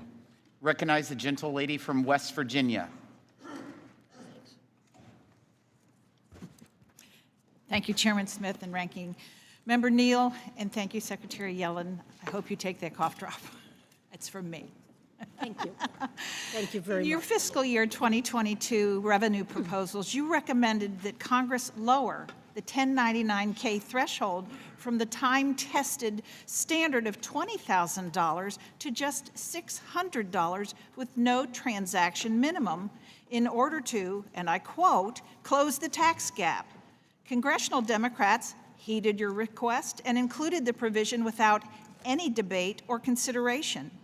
President Biden signed it into law, and he touts the accomplishments of that bill to this day. In December of last year, your IRS delayed the implementation of the provision that you recommended for a full year. The IRS cited the difficulty in administering the program as just one reason for this delay. Your IRS had a full year to prepare and to send taxpayers a bill that they likely didn't owe, and you could not handle the burden. If this policy was too difficult for the IRS to get right after a year of work with your 87,000 new agents, not all of which are even back in the office yet, how do you expect an individual, say he's selling his couch or drum set or old furniture, to handle the cost and the compliance burden? Well, this was enacted into law in the American Rescue Plan, as you pointed out, and the IRS began to implement it as required, and heard a number of concerns by individuals and organizations that this was confusing. Oh, absolutely. I hate to interrupt you, but it is a nightmare for people that pass money back and forth. You know, one pays the rent, one does such and such, and they Venmo back and forth. I've spent the better part of 2 years trying to fix the mess that the Democrats created with this provision, and I want to thank every one of my Republican colleagues for co-sponsoring my bill, H.R. 190, and I certainly hope that my Democrat colleagues will do the same thing to protect all of our constituents from an undue burden on just a bad policy. Secretary Yellen, in May of 2021, just after the Biden administration pushed through the $1.9 trillion spending bill on a partisan vote, you claimed that 5% inflation at the time would be transitory, meaning temporary and brief. And I'm sure that the Biden administration based decisions on your analysis. But a year later, in June 2022, inflation then hit a 40-year high of 9.1%. A few weeks ago, this committee held its first hearing in my home state, and all of our witnesses said that their number one hardship is dealing now in 2023 is still inflation, the direct result of the failed economic policies of the Biden administration. Obviously, inflation is not transitory. You were wrong, and the people that are suffering as a result would really like to know if you might apologize for saying that and being wrong and misleading them. Well, inflation is the president's top priority to bring it down, and it is certainly too high. It has come down off its highs a year ago. Over the last year, we've made progress, and in part that reflects what I meant at the time was there were disturbances from the pandemic on supply chains that would eventually resolve. And due to the president's efforts and the passage of time, those supply chain disturbances have largely resolved. Please. Shipping costs have come down. They have not. Substantially. Inventories that had been depleted have largely been rebuilt. I really but think there that the remain words that inflationary pressures really should hear that is that need I'm to be sorry. dealt with, and Russia's war on Ukraine has also exacerbated back. inflation. The gentlelady all over from the world. Washington is recognized. Thank you, Mr. Chairman, and thank you, Madam Secretary. I'm way on the other side here.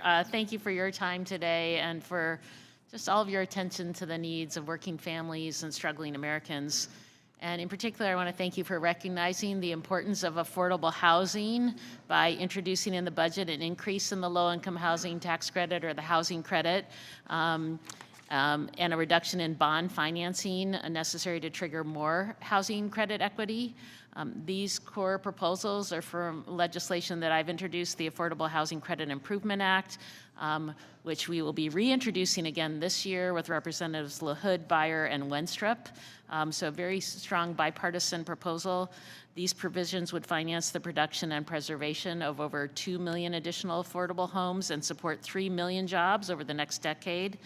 I wondered if you could speak to how increasing the supply of affordable housing will increase our economy's long-term growth potential. Well, I think we really have a serious shortage of affordable housing, and it really makes it very difficult to hire workers to be able to support business expansion when lower-income workers are unable to even afford to be able to live anywhere near where they work. And I think that's been a failing of our housing policy that we believe should be corrected. Well, thank you so much for including that. I wanted to switch gears a little bit. Last year, this committee held a hearing to discuss ways to strengthen economic relations with Taiwan. One way to do so would be by negotiating an income tax agreement, which would boost investment and create jobs by reducing double taxation on U.S. and Taiwanese businesses. I wondered if you could update the committee on how Treasury is evaluating Taiwan's request for an income tax agreement with the United States. We recognize that there's a problem there and are looking at potential ways to address it, but I don't have anything specific to offer in terms of way forward. Well, we look forward to and hope you'll continue to consult with Congress on that, since that's clearly a very important issue. And then lastly, during yesterday's markup of the Republicans' debt prioritization bill, I asked the majority staff a technical question that they couldn't answer regarding the logistical possibility of debt prioritization. And so I just wanted to ask you, Madam Secretary, is it feasible for Treasury's payment systems to prioritize payments to bondholders over debt? I think that we should not think that prioritization is a solution to the debt ceiling issue. Prioritization is simply not paying all of the government's bills when they come due. That is something we have never done since 1789, and that really is just default by another name. So what's critical is that we maintain our commitment to pay the government's bills, all the government's bills, when they come due. And if we don't do that and think that there's some shortcut around it that will avoid economic chaos, we're kidding ourselves, because not paying the government's bills will produce economic and financial collapse. And I would say that Fitch has already made clear in comments that they issued that a failure to pay all of the government bills would potentially prompt a downgrade of our debt.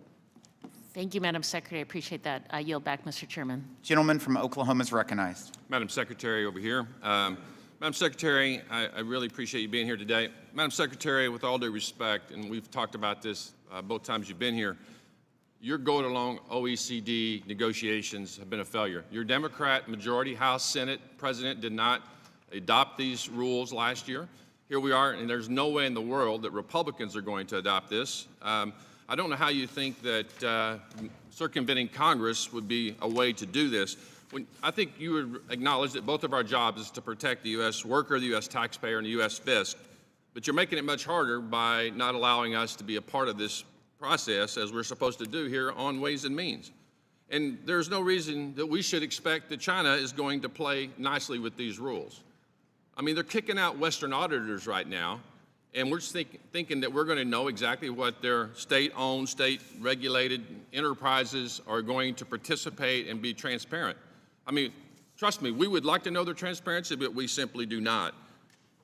How does this ability to, this is a rhetorical question, but I guess we're trying to figure out, because we don't know, how in your OECD negotiations you plan on holding them accountable.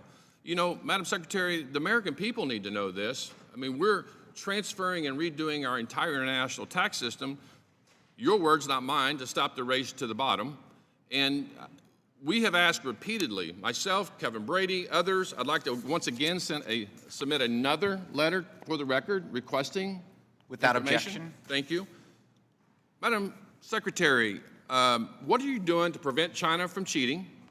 Madam Secretary, when are you going to release the analysis of the impact of Pillar 1 and Pillar 2 tax frameworks on the U.S. fisc? And do you have the revenue modeling data, or are you just not sharing it? Or do you not have the data at all? And I'll give you the remaining 1 minute and 34 seconds to respond to all those questions. We've presented in the budget estimates of the impact of Pillar 2, which we urge adoption of by Congress.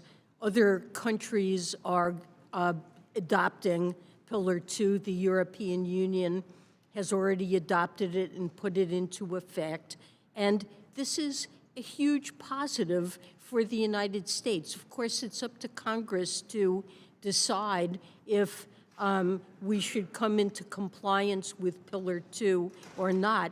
But we're the only country in the world that imposes any tax at all on the foreign earnings of domestic corporations. No other country does that.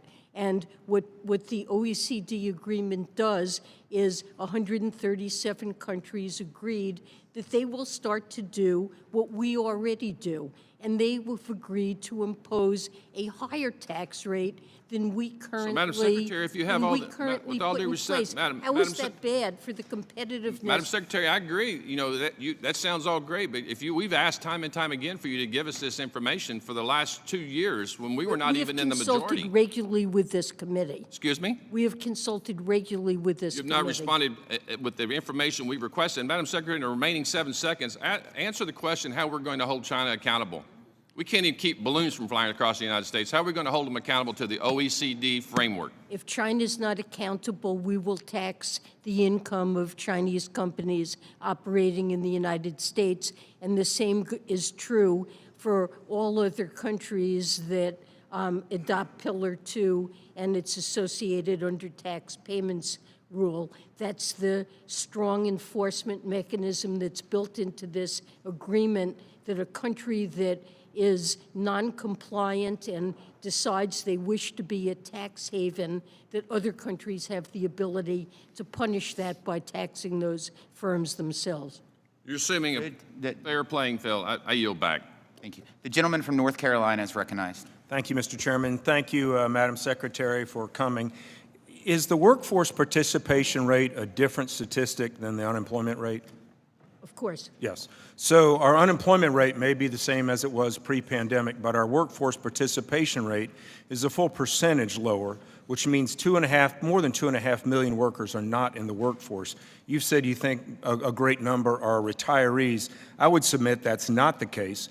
We right now, because Biden's continuation of the public health emergency continues with 18 million people on Medicaid who do not qualify for benefits and therefore not going into the workforce. Second is that retirees that left, our stock market has crashed, inflation has gone through the roof, so I don't see those people staying at home. So it is disingenuous to say that we're in the same situation as we were pre-pandemic. We've been paying people and enticing them not to come back to work. Second point, the Inflation Reduction Act passed without a single Republican vote. It was done behind doors, a very partisan piece of legislation. Fortunately, Senators Thune and Sinema dropped an amendment which passed 57-43. The Thune amendment fixed a provision that said that small and medium-sized businesses, which are in my district, could be subject to the books, it fixed this. If not, they would have been subject to the book's minimum tax, administrative, and financial burdens. I think that the congressional intent was very clear. I think this administration has done everything it can to run around congressional intent. I ask unanimous consent to insert into the text the amendment, debate, and the final vote tally for the record, Mr. Chairman. Without objection, so ordered. Secretary Yellen, as you remember, there was a bipartisan amendments to clarify this in small business. Do you agree it was the intent of Congress in the Thune Amendment was to maintain the current law aggregation rules? Yes or no? I want to make sure I understand. You're talking about the corporate alternative minimum tax? Would stay in its current state. So it only applies to corporations with financial statement or book income in excess of $1 billion. All right, thank you.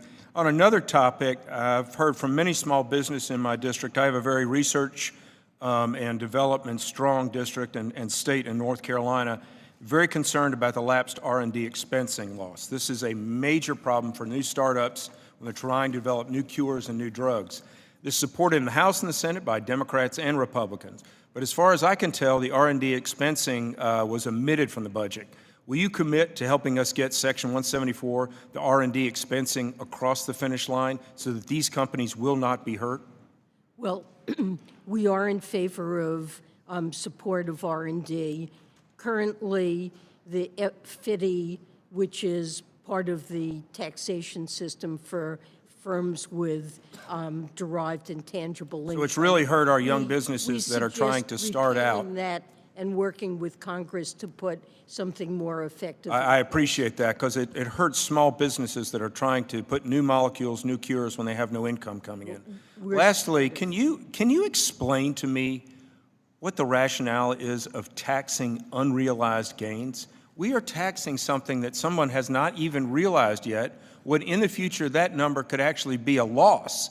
And so we're going to go after them for a potential. It's like putting somebody in jail for a potential murder that they might do. So what is the rationale? We have a situation where hardworking teachers and firefighters are paying a higher share of their income in taxation than billionaires who derive most of their income from unrealized capital gains. Well, they have to realize them to gain income.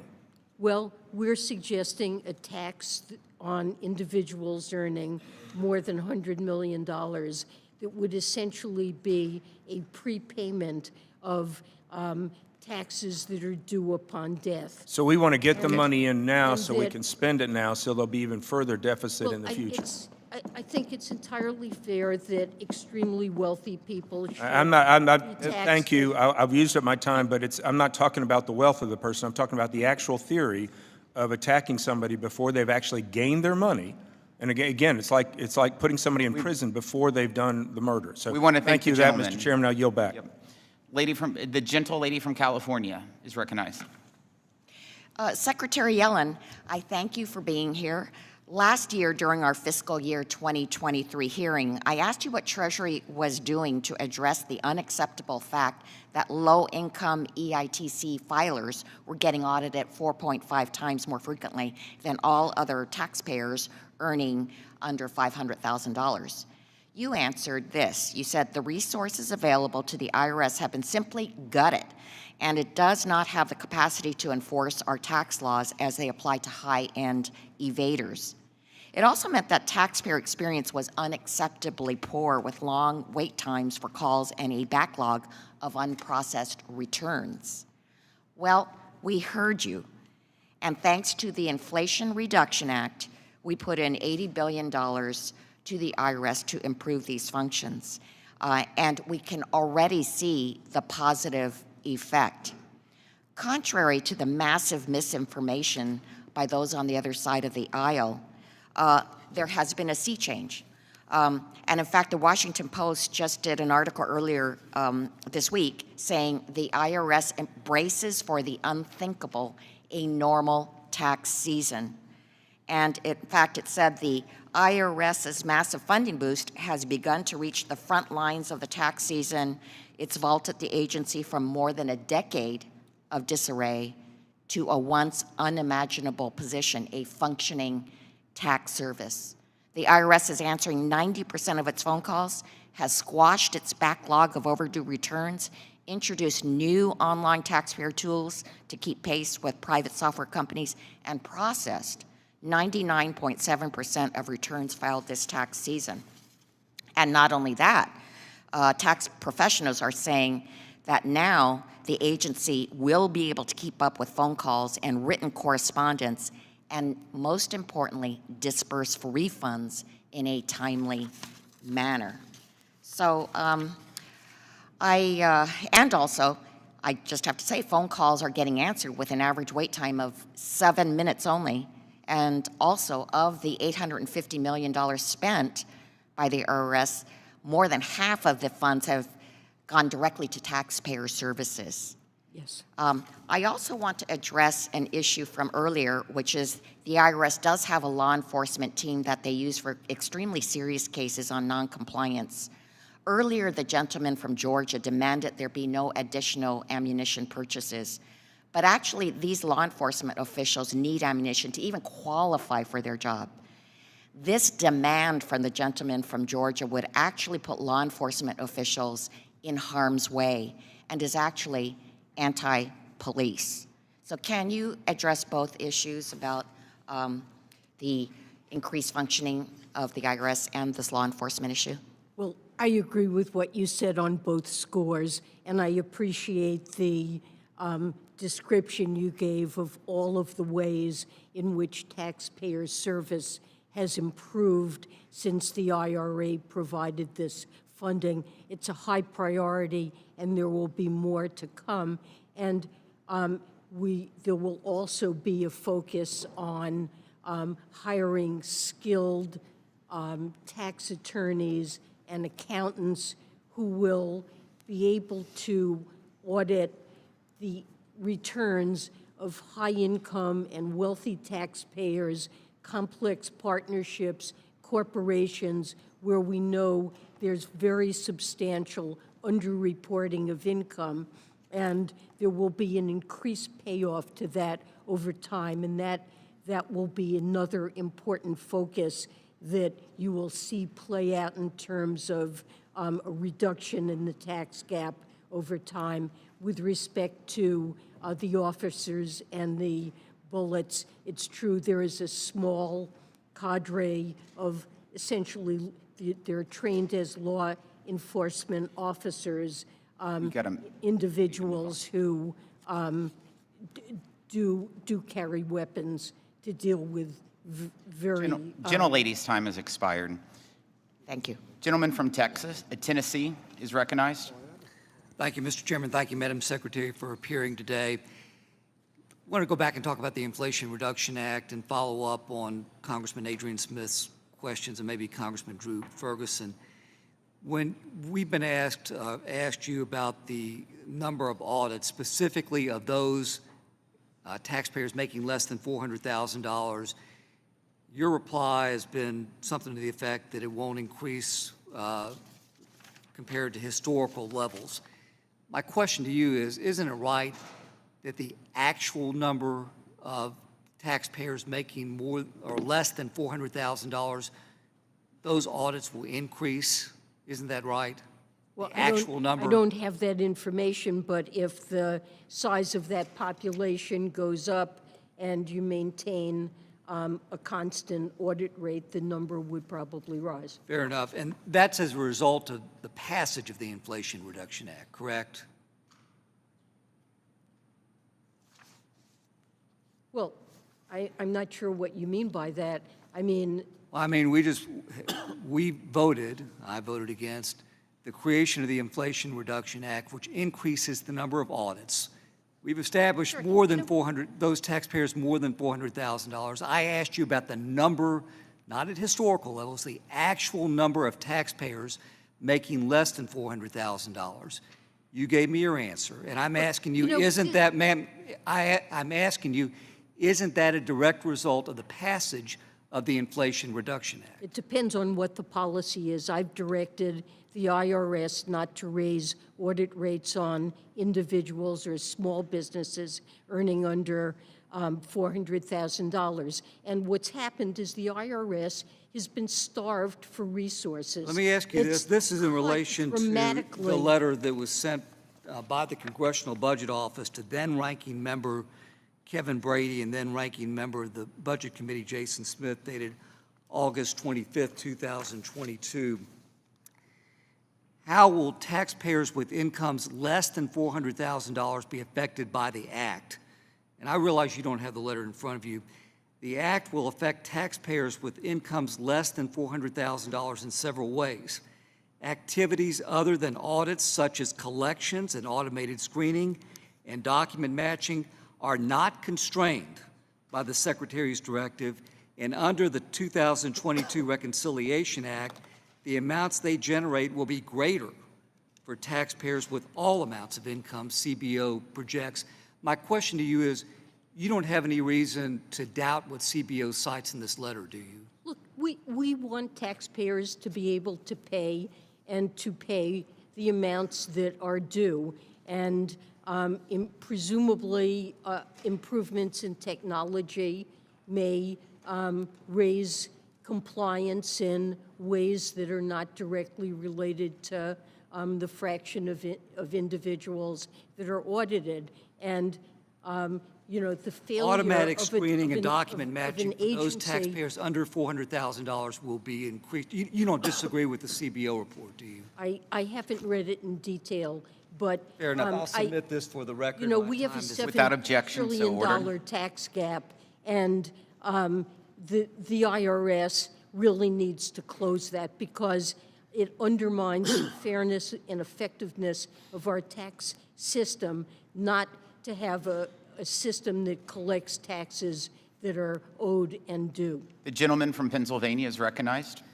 Thank you, Madam Secretary, for being here and for your time today. We appreciate it. I want to address a separation of powers issue and concerns with the IRA. The IRA's free trade agreement requirement, specifically for critical mineral inputs on batteries, was clear, and congressional intent upon the passage of the IRA with respect to that was clear, and yet the administration is now seeking to redefine free trade agreements, which everyone knows to do that would require approval by the members of this body, now referring to it as a, quote, free trade area, in order to extend the law's benefits to Japan and the European Union, with which the United States does not have a congressionally approved free trade agreement. Madam Secretary, are you aware that during the pandemic semiconductor chip shortage, Japan and Germany withheld semiconductor chips from U.S. automakers here in our country in favor of their own automakers? I wasn't aware of that, but Are you also aware that the United States accepts Japanese vehicle certification on imports from Japanese autos into our country? However, Japan does not reciprocate. I'm not aware of. Japan, in fact, Madam Secretary, Japan's rules intentionally do not conform to U.S. car regulations. U.S. car manufacturers must navigate a very complex environment when exporting to Japan. These are non-tariff barriers that disadvantage autos made here in the United States. Next question, are you aware that just this week, the U.S. ambassador to the World Trade Organization stated that Japan must take bold steps to lower trade barriers related to autos and agricultural products? So, look, with respect to the IRA in Japan, Japan does process and extract critical minerals that are used by American car makers. And the thought is that in order to improve the security of our supply chains, the United States might negotiate agreements pertaining to critical minerals, not to say that the conditions are there now, but that there would be negotiations of agreements with countries like Japan or with European countries. There would have to be requirements. They wouldn't, presumably a requirement is that you couldn't put export controls in place. I understand that, but with in a regard- crunch would prevent, enable a country to Understood. withhold exports. So this would be a matter of arriving at agreements. They might have labor or environmental standards. Surely you understand that promote requires free trade. congressional approval, correct? It- This I- misinterpretation is essentially a balance of power, I a think separation we of power need to issues. be in close communication with this Understood, but I just committee. want to point out the disparity. Absolutely. Are you aware that U.S. autos exported to the EU incur a 10% tariff? However, the United States only imposes a 2.5% tariff on European auto imports. This may all be true, but what we're talking about are critical minerals and attempting to meet the objective of Congress in passing this legislation. My time's about to expire. Last question. To improve supply chains. Last question, are you also aware, this is to my point, that China is the biggest supplier of battery technology and production to both Japan and EU, the countries I'm referencing? We're trying to reduce our dependence on China with this legislation. My time has expired. I yield back. The gentlelady from Wisconsin is recognized.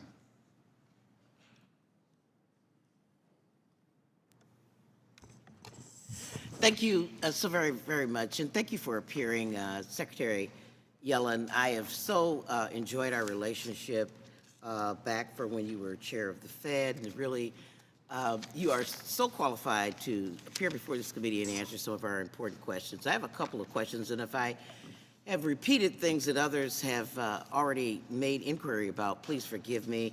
I was called away for other business, not more important than you, but just other business.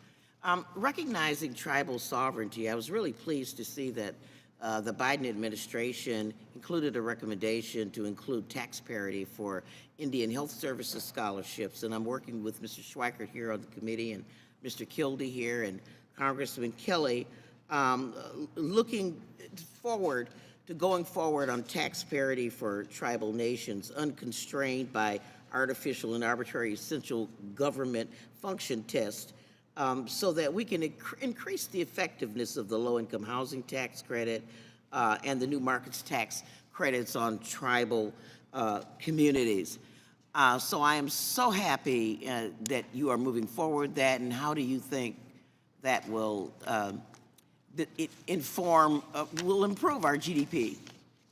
I think it's an important initiative. The low-income housing tax credit is critical, and I think improving situation with respect to housing in tribal lands addresses a critical need. It really does, because the infrastructure needs on Indian land are tremendous, and so this would create a lot of economic activity. I wanted to ask you, and you're Secretary of Treasury now, but again, you are very brilliant, and you've been chair of the Fed.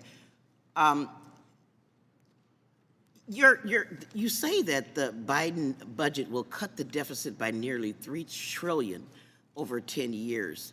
And I am delighted to see that you are not proposing doing that with austerity tactics, like just eliminating, of course, we're getting out of the emergency stuff, but the EITC is expanded, the child tax credit is here.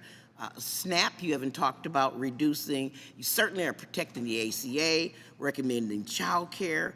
And yes, you want people to get back to work, but the dignity of work doesn't necessarily mean working at $7.25 an hour. How are you able to reduce the deficit by $3 trillion without austerity? So the president's focus is on hardworking families who are struggling to make ends meet and providing them with the tools they need to make life a little bit easier, whether it's improvements in the cost of health care, lowering prescription drugs, educating their children by adding a year of preschool, a child tax credit, making child care affordable. These are ways of giving working families some breathing room, and the budget focuses on that, and it doesn't raise taxes by a penny on any household or small business earning less than $400,000. And it pays for those initiatives by remedying what I think is an unfairness about our tax system, that it lets wealthy individuals, very high-income individuals, and corporations off with lighter tax loads than a school teacher or a firefighter or a policeman have to pay.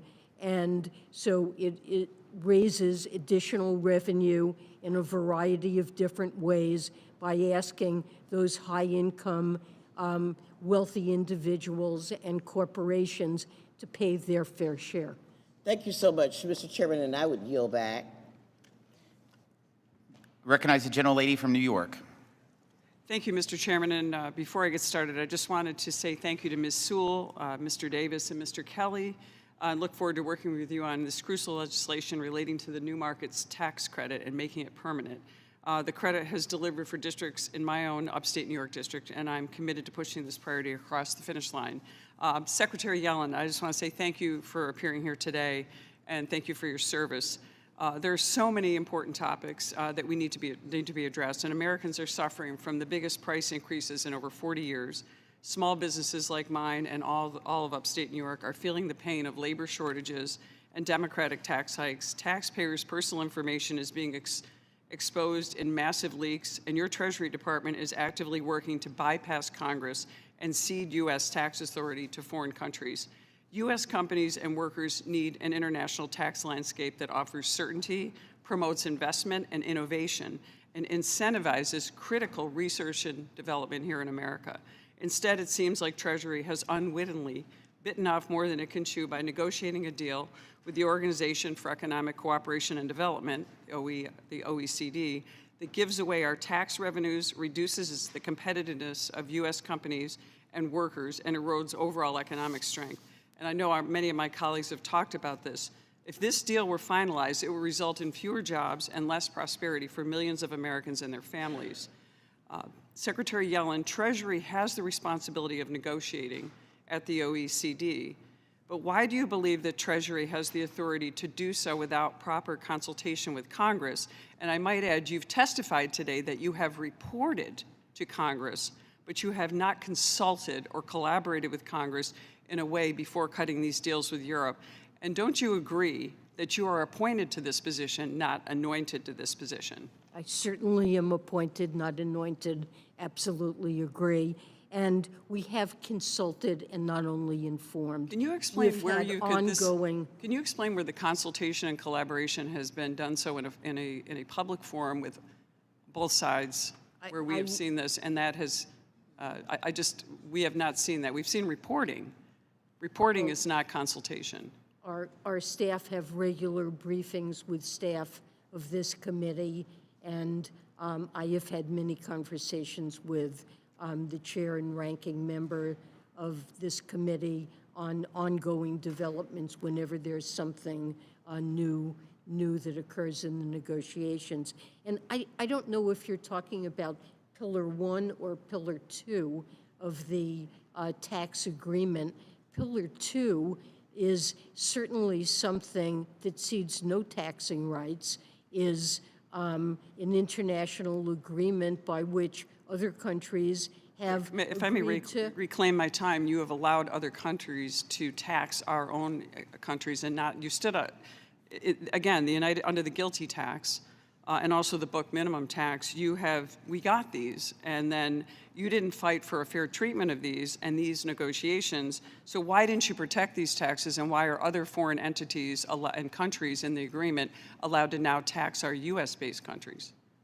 Well, look, Companies, we have every right to tax our companies as we see fit. Congress is not obliged to do anything, but the Pillar 2 does allow punishment by countries that participate in the agreement in a sense of countries that decide they wish to be tax havens. By they may undertake, and this is one of their taxing rights, to impose additional So let me reclaim my time. You're on admitting firms that. that Gentle operate ladies, in their You're time is admitting expired. that we have given our priorities up to foreign We haven't countries. given over- any- Gentle ladies, time is We haven't expired. given anything up. The Congress gentleman can from adapt- Minnesota is recognized. Thank you very much, Mr. Chair, and thank you, Secretary, for being here today. And I want to talk a little bit. I know we talk a lot about big things in D.C., but we don't always talk about what's happening in real America. And most of the work in my district is done by small businesses, family farms, small manufacturers, and they and I are very concerned that the taxes in the president's budget will hurt them. It will affect them. No matter what we say, it's going to affect them. And, they are already faced with increased costs, fuel for farmers, input costs due to inflation in the economy right now.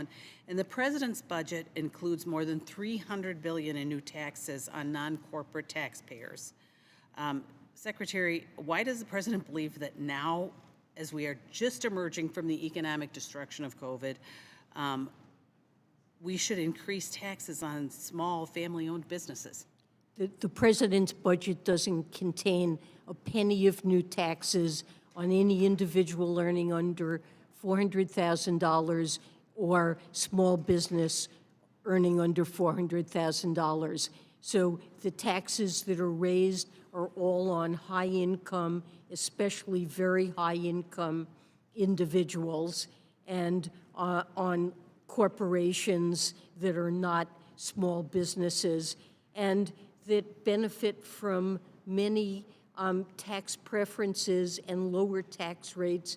In some cases, income isn't taxed at all, and it results in a situation where many of your constituents who are concerned about rising costs and healthcare costs and the cost of education and are burdened by such costs, it results in a situation where they're paying higher tax rates, a higher fraction of their income than a billionaire who earns most of their income. I reclaim my time. And Secretary, with all due respect, I mean, we are facing limits, and so I just wanted to, because I think we disagree on that. And I think that we're reading things differently and understanding what's in the proposal. And I think that's why the chair earlier asked for the legislative copy, the legislative language of it, because, and I'm reading the Green Book. I'm sorry, the Green Book contains I'm looking as at much description Ma'am, as I'm you looking could. at it, Secretary. I'm looking at it right now, but I think that's so that we are looking at the same thing, because we have a much different understanding of how the taxes are going to affect those people in my district. And just, so I will say with the tax increases that are included and the death tax included in the president's budgets, I got to wonder, how does the president expect family farms to survive with all of the things that we're burdening them with? And I have real concern about that. And I know that last year we fought very hard regarding the stepped-up basis, and I believe it's back in here. Like I said, I'm continuing to read because we got the green sheet or whatever you call it yesterday, so we're continuing to read. But if we have your assurance that these people are not going to pay any more taxes, are not going to see those death taxes, but I have real concerns. And with that, I yield back. My time is up. Gentlelady from Alabama is recognized. Thank you, Mr. Chairman. Madam Secretary, thank you for being here today to provide further insight into this administration's budget request. It is my belief that our federal budget must present opportunities for all Americans to achieve economic prosperity. This is done so with the commitment of significant investments in communities, especially those communities that have lived on the margins due to economic circumstances. I can think of no better tool to achieve the kind of leveling the playing field in marginalized, vulnerable communities than the new market tax credit. I want to join Representative Tenney in applauding President Biden's proposed budget for including a permanent extension of new market tax credits. This crucial tax credit has been instrumental in promoting economic growth and development in underserved communities, creating jobs, expanding businesses, and including access to health care, job training, child care, and other important social services. The new market tax credit is a valuable tool that has enabled investors to inject much-needed capital into distressed communities. Since its inception, this program has delivered over $120 billion with a B in total project investments, providing a lifeline to businesses and communities that have been long overlooked. In my hometown of Selma, Alabama, the new market tax credit is supporting the expansion of a business called GMI, which produces silicone-based alloys and other strategic materials which feed our nation's supply chain for semiconductors, solar energy products, military energy storage, and the like. The expanded facility in my hometown generated 100 skilled jobs. It is this level of success that I would like to see replicated in districts all around the country. I know that this is currently in the proposed budget, but I want to assure you that it has bipartisan support. In the 117th Congress, I introduced the bipartisan legislation to make the new market tax credits permanent, H.R. 1321, and we had 126 co-sponsors. I look forward to working with my colleagues like Congresswoman Tenney and also reintroducing a similar piece of legislation.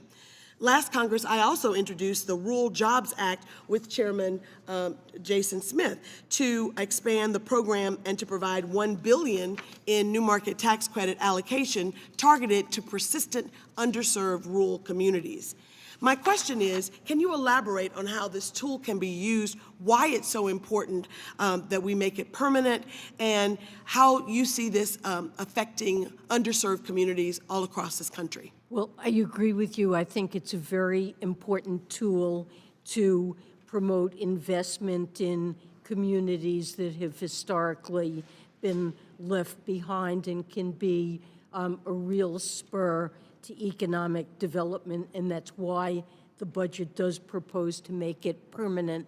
And I would say more broadly, a priority of the Biden administration has been a focus on place-based policies so that communities that historically have suffered, we've had areas of the country that have grown very rapidly, seen big increases in income, and others that have lagged.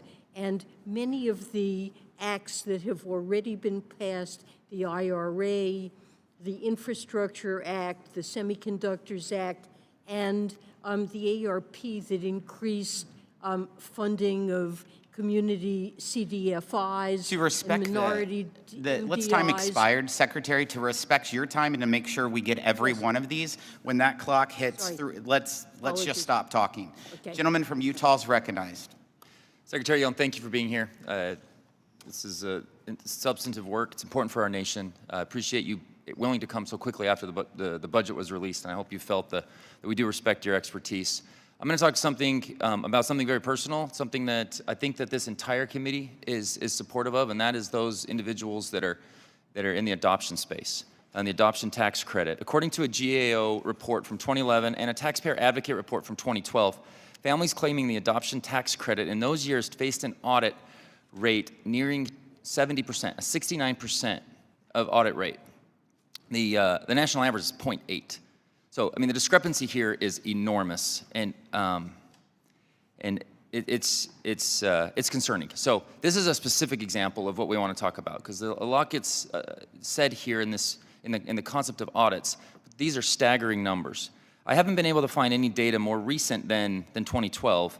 What has been the audit rates for families claiming the adoption tax credit over the past 5 years? So I don't have that information at my fingertips, but I would be glad to get back to you. And I think the issue that you're raising is certainly a legitimate one that I would try to work with you on and better understand. These are families that are watching what's going on. They're concerned that this is only going to ramp up as opposed to go away, and that's a staggering issue. The fact that you have it here is okay. Is it something that's been being collected over the past several years, to your knowledge? I honestly, I need to look into that. I just am not certain. I assume that that data is available, but I need to check this into committee. it, and we'll get back to you. Thank you, Mr. Secretary. I joined this committee with real legislation that should be hugely bipartisan to help address this and other issues with our folks that are out there adopting foster care and from infancy. And I mentioned that this is very important for us. One piece of your testimony, and I'm going to keep the time here. One piece of your testimony, it talked about the race to the bottom with respect to corporate tax rates. I can give specific examples from Procter & Gamble, from Nucor. These are rural-based companies in my district, and I've met and sat down with each of them. When they talk to me about when their taxes become globally competitive, so from the Tax Cut and Jobs Act, the two things that they highlight the most is, one, their ability to pay middle-class and frontline workers more salary, and they've got the data that shows that they raised those wages. And the second thing is what they've been able to do to give back to their communities. Ambulances for Box Elder County, a specific example that sticks out to me. I'm concerned at the communication that just going ahead and not looking at what actually happened with some of these tax rates when we became globally competitive, and just going ahead and raising them just to cover more spending that we're seeing from the president's budget. What am I to tell these companies right now, as there's a potential from 21 to 28% increase, which is an enormous, and it will be a very impactful increase? What am I to tell these individuals?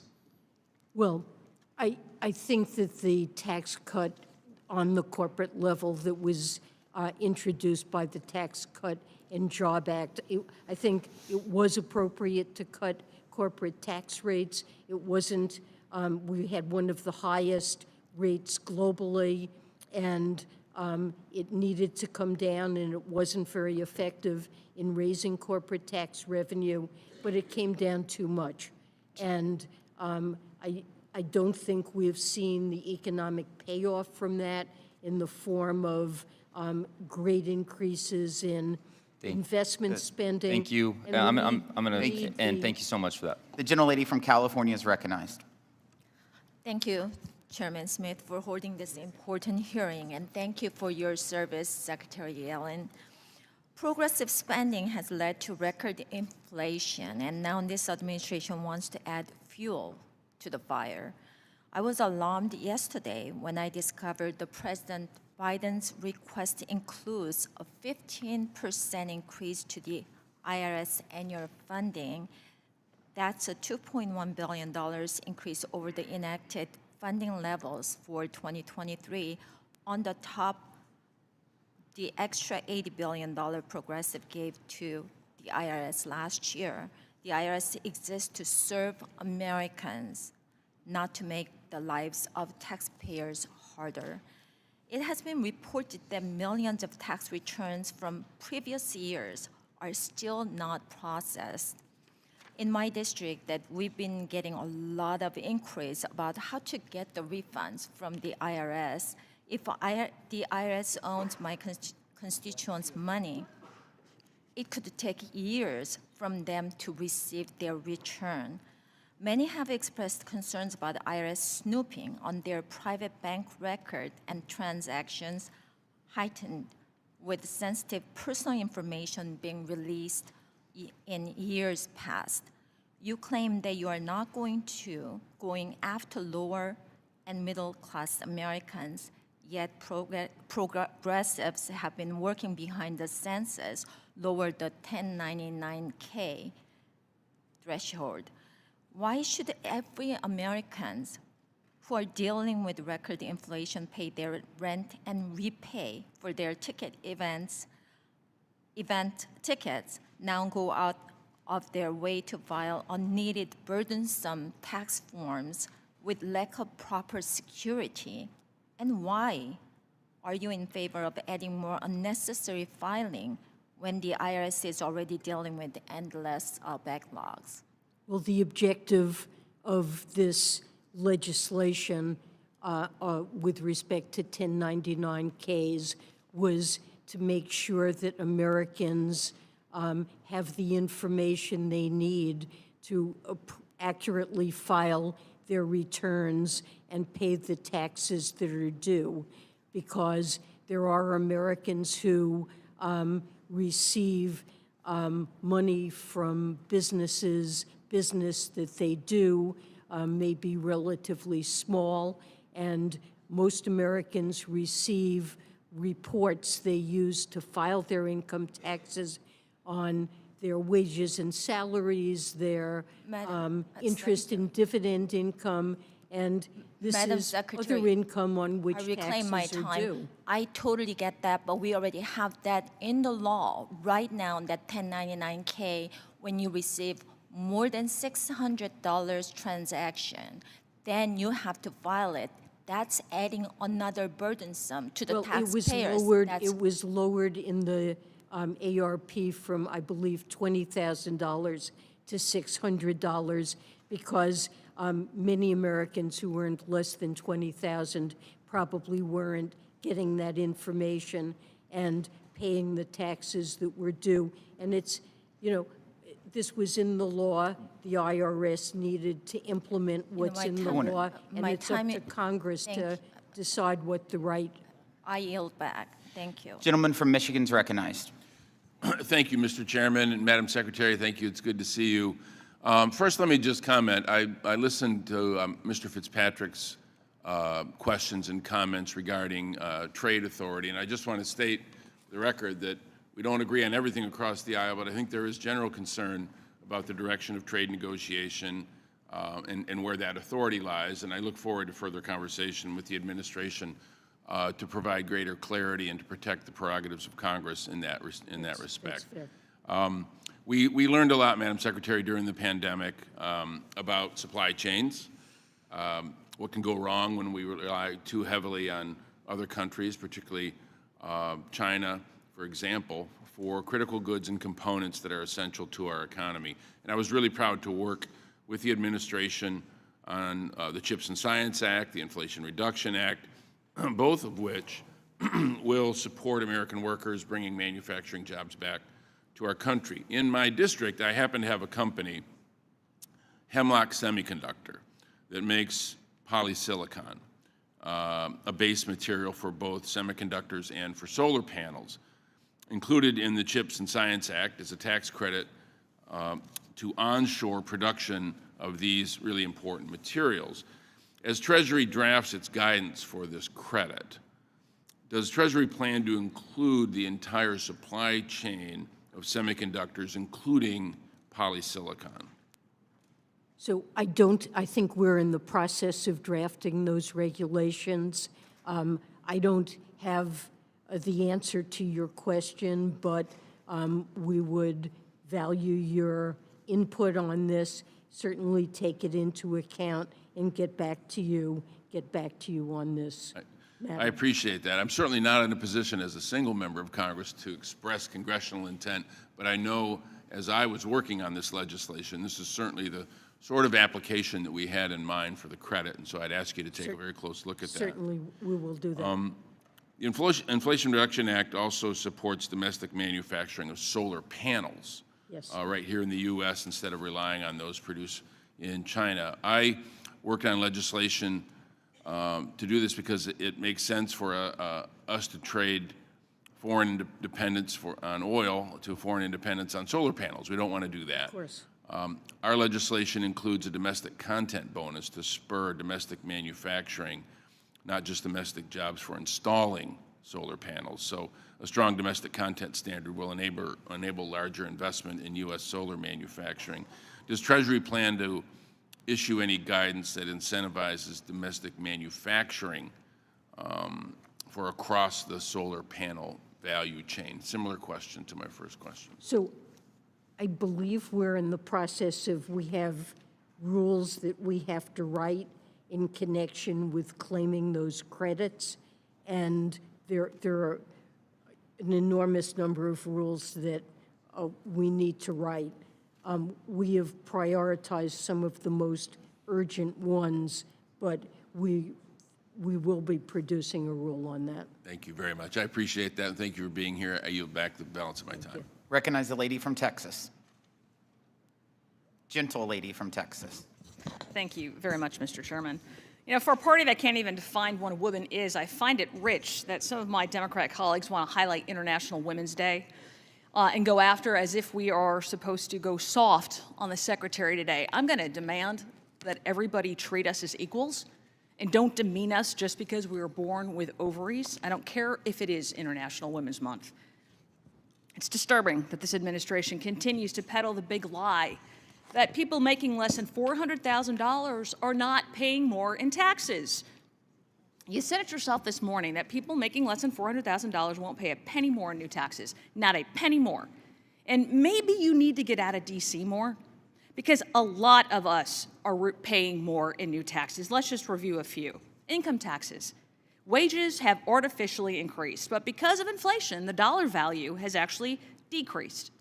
So many people that are making less than $400,000 that saw wage increases are now paying more in income taxes, correct? Well, we don't have perfect indexation. Fuel taxes. Gas prices have increased from a national average of $2.35 when Biden took office to now $3.41 a gallon this week. So are people making $400,000 paying more in fuel taxes? More in fuel taxes? Correct. Yes. So sales taxes, groceries have increased by 12%, eggs have increased by nearly 60%, flour is up over 21%, used cars are up over 9%. Are people making less than $400,000 paying more in sales taxes for simple things like food? Okay, ad valorem taxes. Housing prices have more than doubled in many markets around the country. A lot of times, that's dependent on how much people are paying in ad valorem taxes. So would you agree that people making more than $400,000 and own a house are paying more in ad valorem taxes? Well, these are often state or local taxes. Oh, sure, but we're talking about taxes, and here's the problem. When you're stuck in D.C., we don't see beyond D.C., but people are being taxed to death and are absolutely sick of it. And when you said people who make more than $400,000 are not being taxed a penny more, I guarantee you they would disagree with that. What I said was that the president's budget... People are paying more than they have in taxes, even if they're making less than $400,000, and it is a direct result of policies that have come out of this administration. And it's alarming that y'all don't seem to understand that over-regulating, overspending, and increasing debt contributes to increased inflation. All of us are suffering from increased inflation, 14.4%. And yet, this administration keeps throwing its hands up and saying, it's not our fault, we didn't do anything. You've had party rule for the last 2 years. Take some responsibility. The president is... Last June, you told this committee that spending had come down and that there was no doubt that inflation was too high. And yet, the Inflation Reduction Act that you just lauded used budget gimmicks and, in fact, added $745 billion in new spending. And now the president has come out with a massive budget, $7 trillion almost of spend, and then $4.7 trillion of new tax hikes. That meets the very definition of tax and spend. And is that not a return to increase in spending? The president's budget and the laws that have been passed reduce many burdens on American households. It makes health care through the ACA far more affordable than it was. It Gentleman prevented from, the increase in gentlelady has premiums. yielded back her time. The gentleman from Iowa is recognized.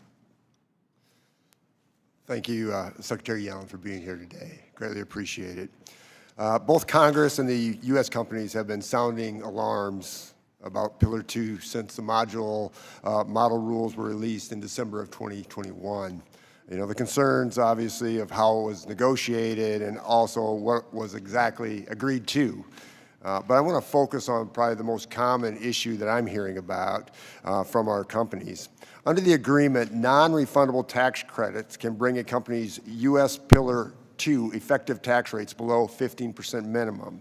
As you know, our tax laws are full of non-refundable business tax credits enacted by this committee over the decades, most notably the R&D credit.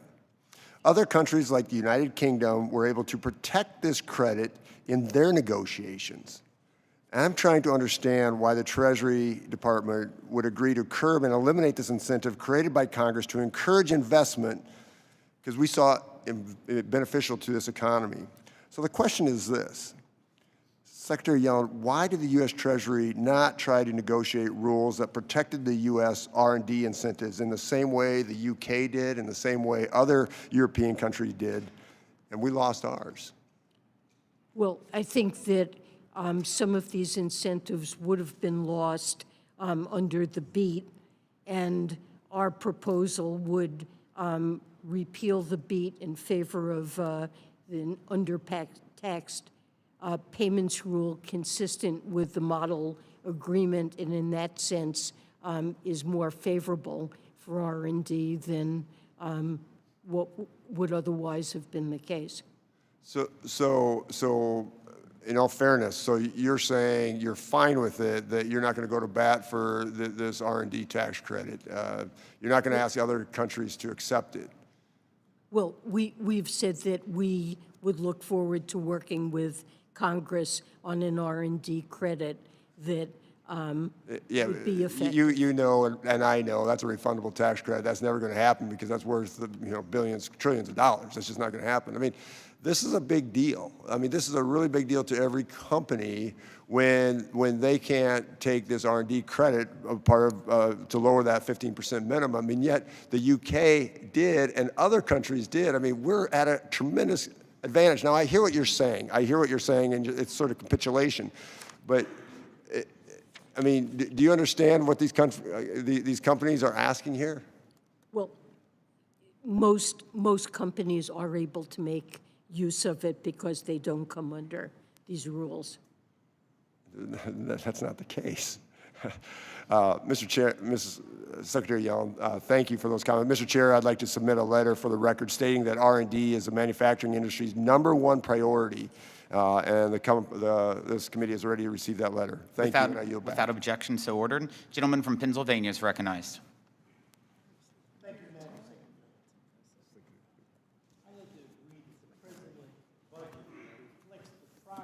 Would you turn on the mic?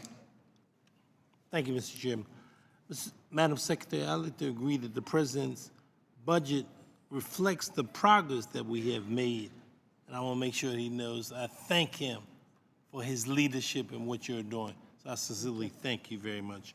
I want to speak about an issue I have spoken to you in the past about, an issue that really concerns around school buildings and facilities. I'm raising the issue about the rehabilitation historical tax credit, and that's an issue I've been working on for a long period of time. We have 2 high schools in my congressional district that discovered life-threatening asbestos. And basically what I've been attempting to do is to see if we can put together, the school buildings are at age 70, and I've basically been attempting to find ways to deal with school. So what I want to do is get your thoughts on allowing our nation's public schools to access the historical tax credit and to use that tool is an issue I've consistently been raising. I'd like to get your thoughts on it. Well, I think you're raising a very important issue in terms of dealing with school buildings, and it's something the administration thinks is important as well, and we can discuss what might be appropriate to deal with that issue and work with you on that. Good. I want to thank you, Madam Secretary, for coming forward to me. Thank you for your honestness. Thank you again. I yield back, Mr. Chairman. Thank you. The gentlelady from New York is recognized. Madam Secretary, you know my district very well because you were born in Bay Ridge, Brooklyn. Your alma mater is Fort Hamilton High School. So you also know that my district is one that is home to hardworking Americans who are trying to make ends meet during record high inflation. As this administration continues to recklessly print and spend money, is pushing American people to the limits. This administration is literally giving money with one hand and then they're taking it with the other when people are paying higher costs, whether it be the supermarket, the gas pump, the utility bills, et cetera. Seniors in my district, you know Bay Ridge is home to many seniors, are struggling to stay in their homes, and it is nearly impossible for young families to buy their first home. And CNBC reports credit card debt is at an all-time high, putting households near a breaking point. And all this while the Fed continues to raise interest rates and Democrats continue their spending spree. The public deserves to know, as do the members of this committee, how long you are aware that the massive spending packages were pushing us closer to the debt limit and why you stayed silent for so long. As you know, on December 23rd, 2022, Congress, under the Democrat control, passed $1.7 trillion omnibus spending package, which came after 2 years of aggressive unchecked spending and record deficits. However, you waited nearly a month until January 13th to send a letter to Speaker McCarthy in saying that we will be reaching the statutory limit and that you'd have to take extraordinary measures. Yes or no? Did you warn the president at the time that he was jamming through this package that you were going to be reaching that limit? Well, look, we have run deficits for most of our history, and it's clear that we continually need to issue more debt in order to finance them. But did you warn the president that we were going to be hitting the debt limit? Or did you wait? Did you purposely wait? Or did you tell the president? The president knows very well that we would reach the debt limit, and members of Congress know that as well. And we sent you, we sent Congress, as we always do, in notification when it became clear that we would reach the debt limit. Were you told by anyone in the White House not to say anything during that time of negotiation? Of course not, and it's very clear what the outstanding debt is. It's entirely public information. It is true, but I find it odd that that 3-week period between when that package passed or when it was even negotiated, that you didn't say anything as the Treasury Secretary to sound the alarm that we were heading down this, that we're going to you're going to have to take extraordinary measures. It seems like something that the American people would want to know while they were jamming through this excessive package. But I'll move on to say that the Federal Reserve continues to raise interest rates to slow the amount of money circulating through the economy to drive down demand for goods and services with the goal of lowering prices and reducing inflation. But this, as you know, will not work. It does not work when government spending and the printing of new money continues at unsustainable levels, reducing the value of the dollar. Isn't it kind of like trying to pour water on a fire while also pouring gasoline? I mean, you admitted you were wrong when you said inflation was transitory. Will you be honest with the American people today and just tell them the truth that the inflation will not return back to the 1.4% of 2021 as long as government continues to print and spend? No, I certainly wouldn't agree with that.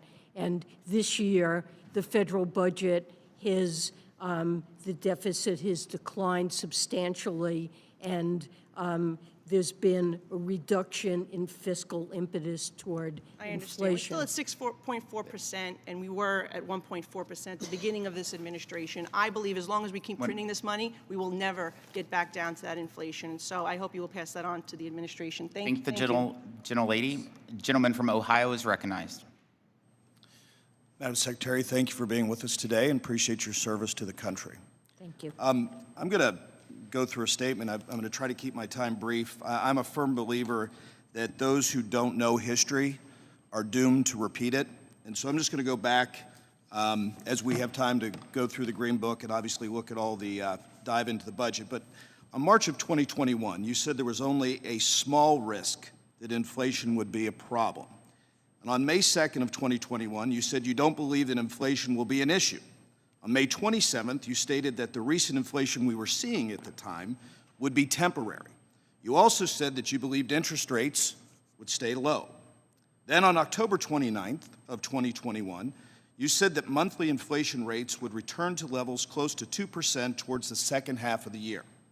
When referring to the Biden administration's infrastructure spending proposals, you actually said, I don't think these investments will drive up inflation at all. You even went as far as to say that these spending packages were actually anti-inflationary. Finally, on June 1st of 2022, you conceded that you were wrong about the path that inflation would take.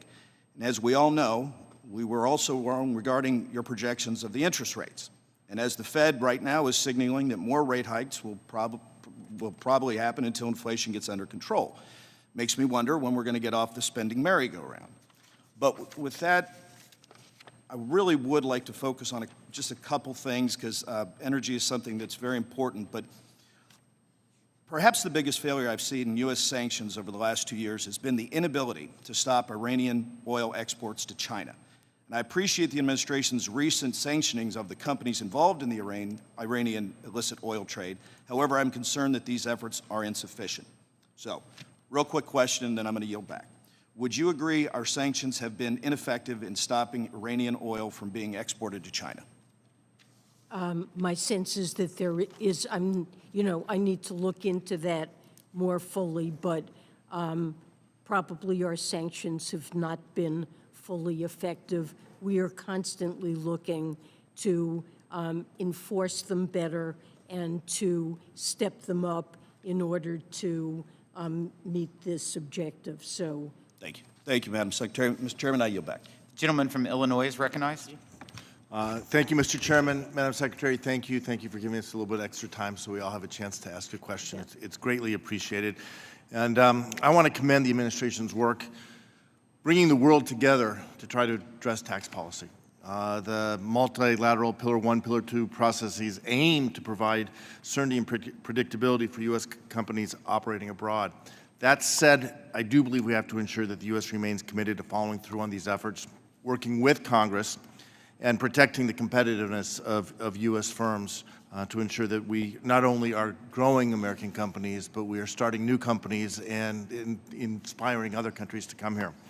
So I thank you on that. I want to ask a quick question on the debt ceiling. I'll go home this weekend, and I will hear from all of my constituents what's going to happen, what's going to happen.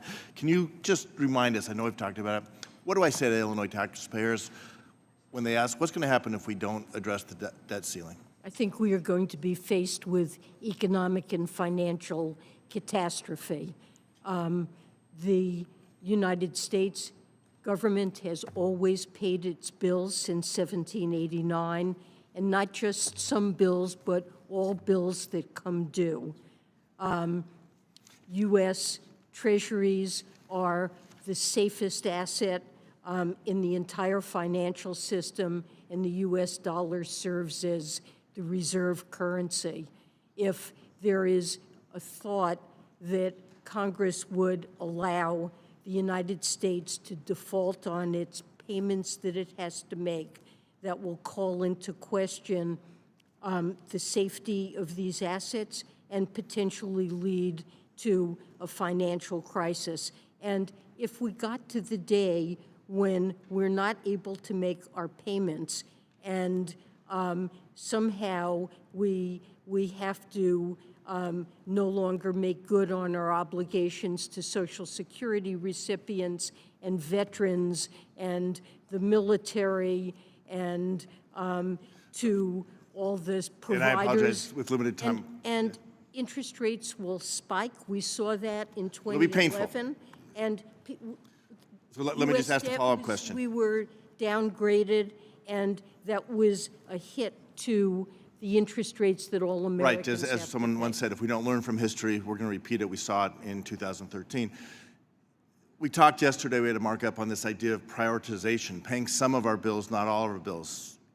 Does paying some of our bills, A, is it feasible? And even if it was, would that still result in default? It's still a default because I think most Americans would think, and most people in financial markets would feel that a country has obligations, and they're looking to see the country meet the obligations it has. Not some of the obligations, but all of the obligations. Great. And my last comment is thank you. In the Inflation Reduction Act, my legislation on sustainable aviation fuel was a part of what is the greatest investment we've ever made in addressing climate change. I look forward to working with you and your department, making sure that we get that in place so that America can lead the way in sustainable Thank you. aviation We're fuel. working hard I on yield that. back. Thank you. The gentleman from California is recognized. Thank you, Mr. Chairman. Thank you, Madam Secretary. It seems that right now you have policymakers trying to bring about a managed slowdown of our economy, and you have investors trying to figure out if the economy is going to have a hard landing or a soft landing. But also, it seems because the economy is so stubbornly successful right now, we're trying to figure out if the economy is going to land at all.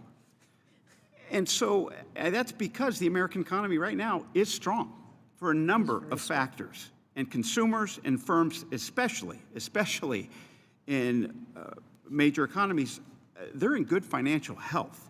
Yes. But the acceleration of our economy means that the recession may not be imminent, is what we're seeing right now. So despite some of the complaints that we're hearing, it seems that we do still have to figure out a way to slow down the economy by bringing down inflation so that we can bring down inflation.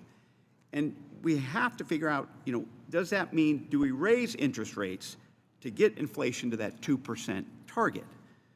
Now, as you know, when you talk about rate adjustments and when they're made, there are long and variable lags for which and how they work. But experts are thinking that the previous interest rates that were just made, they might have been already played out. So looking forward now, where do we go? Do we accept this continued inflation, or do we have to continue to raise interest rates for a second year in a row? And if we raise those rates, what is appropriate, Madam Secretary? So, this is a matter we leave up to the best judgment of the independent Federal Reserve. Having worn that hat in a prior life, I know that the kinds of judgments you're asking me to make are very difficult ones and require tremendously careful analysis of the economy, what's playing out, and how monetary policy operates. I know that my colleagues at the Fed are engaged in these discussions every day and want to do the best they can. They're clearly committed to bringing inflation back to their 2% target. Okay, thank They you. also have a commitment to... Thank you. I got a minute left, and it's your last minute. I'm going to make it real quick.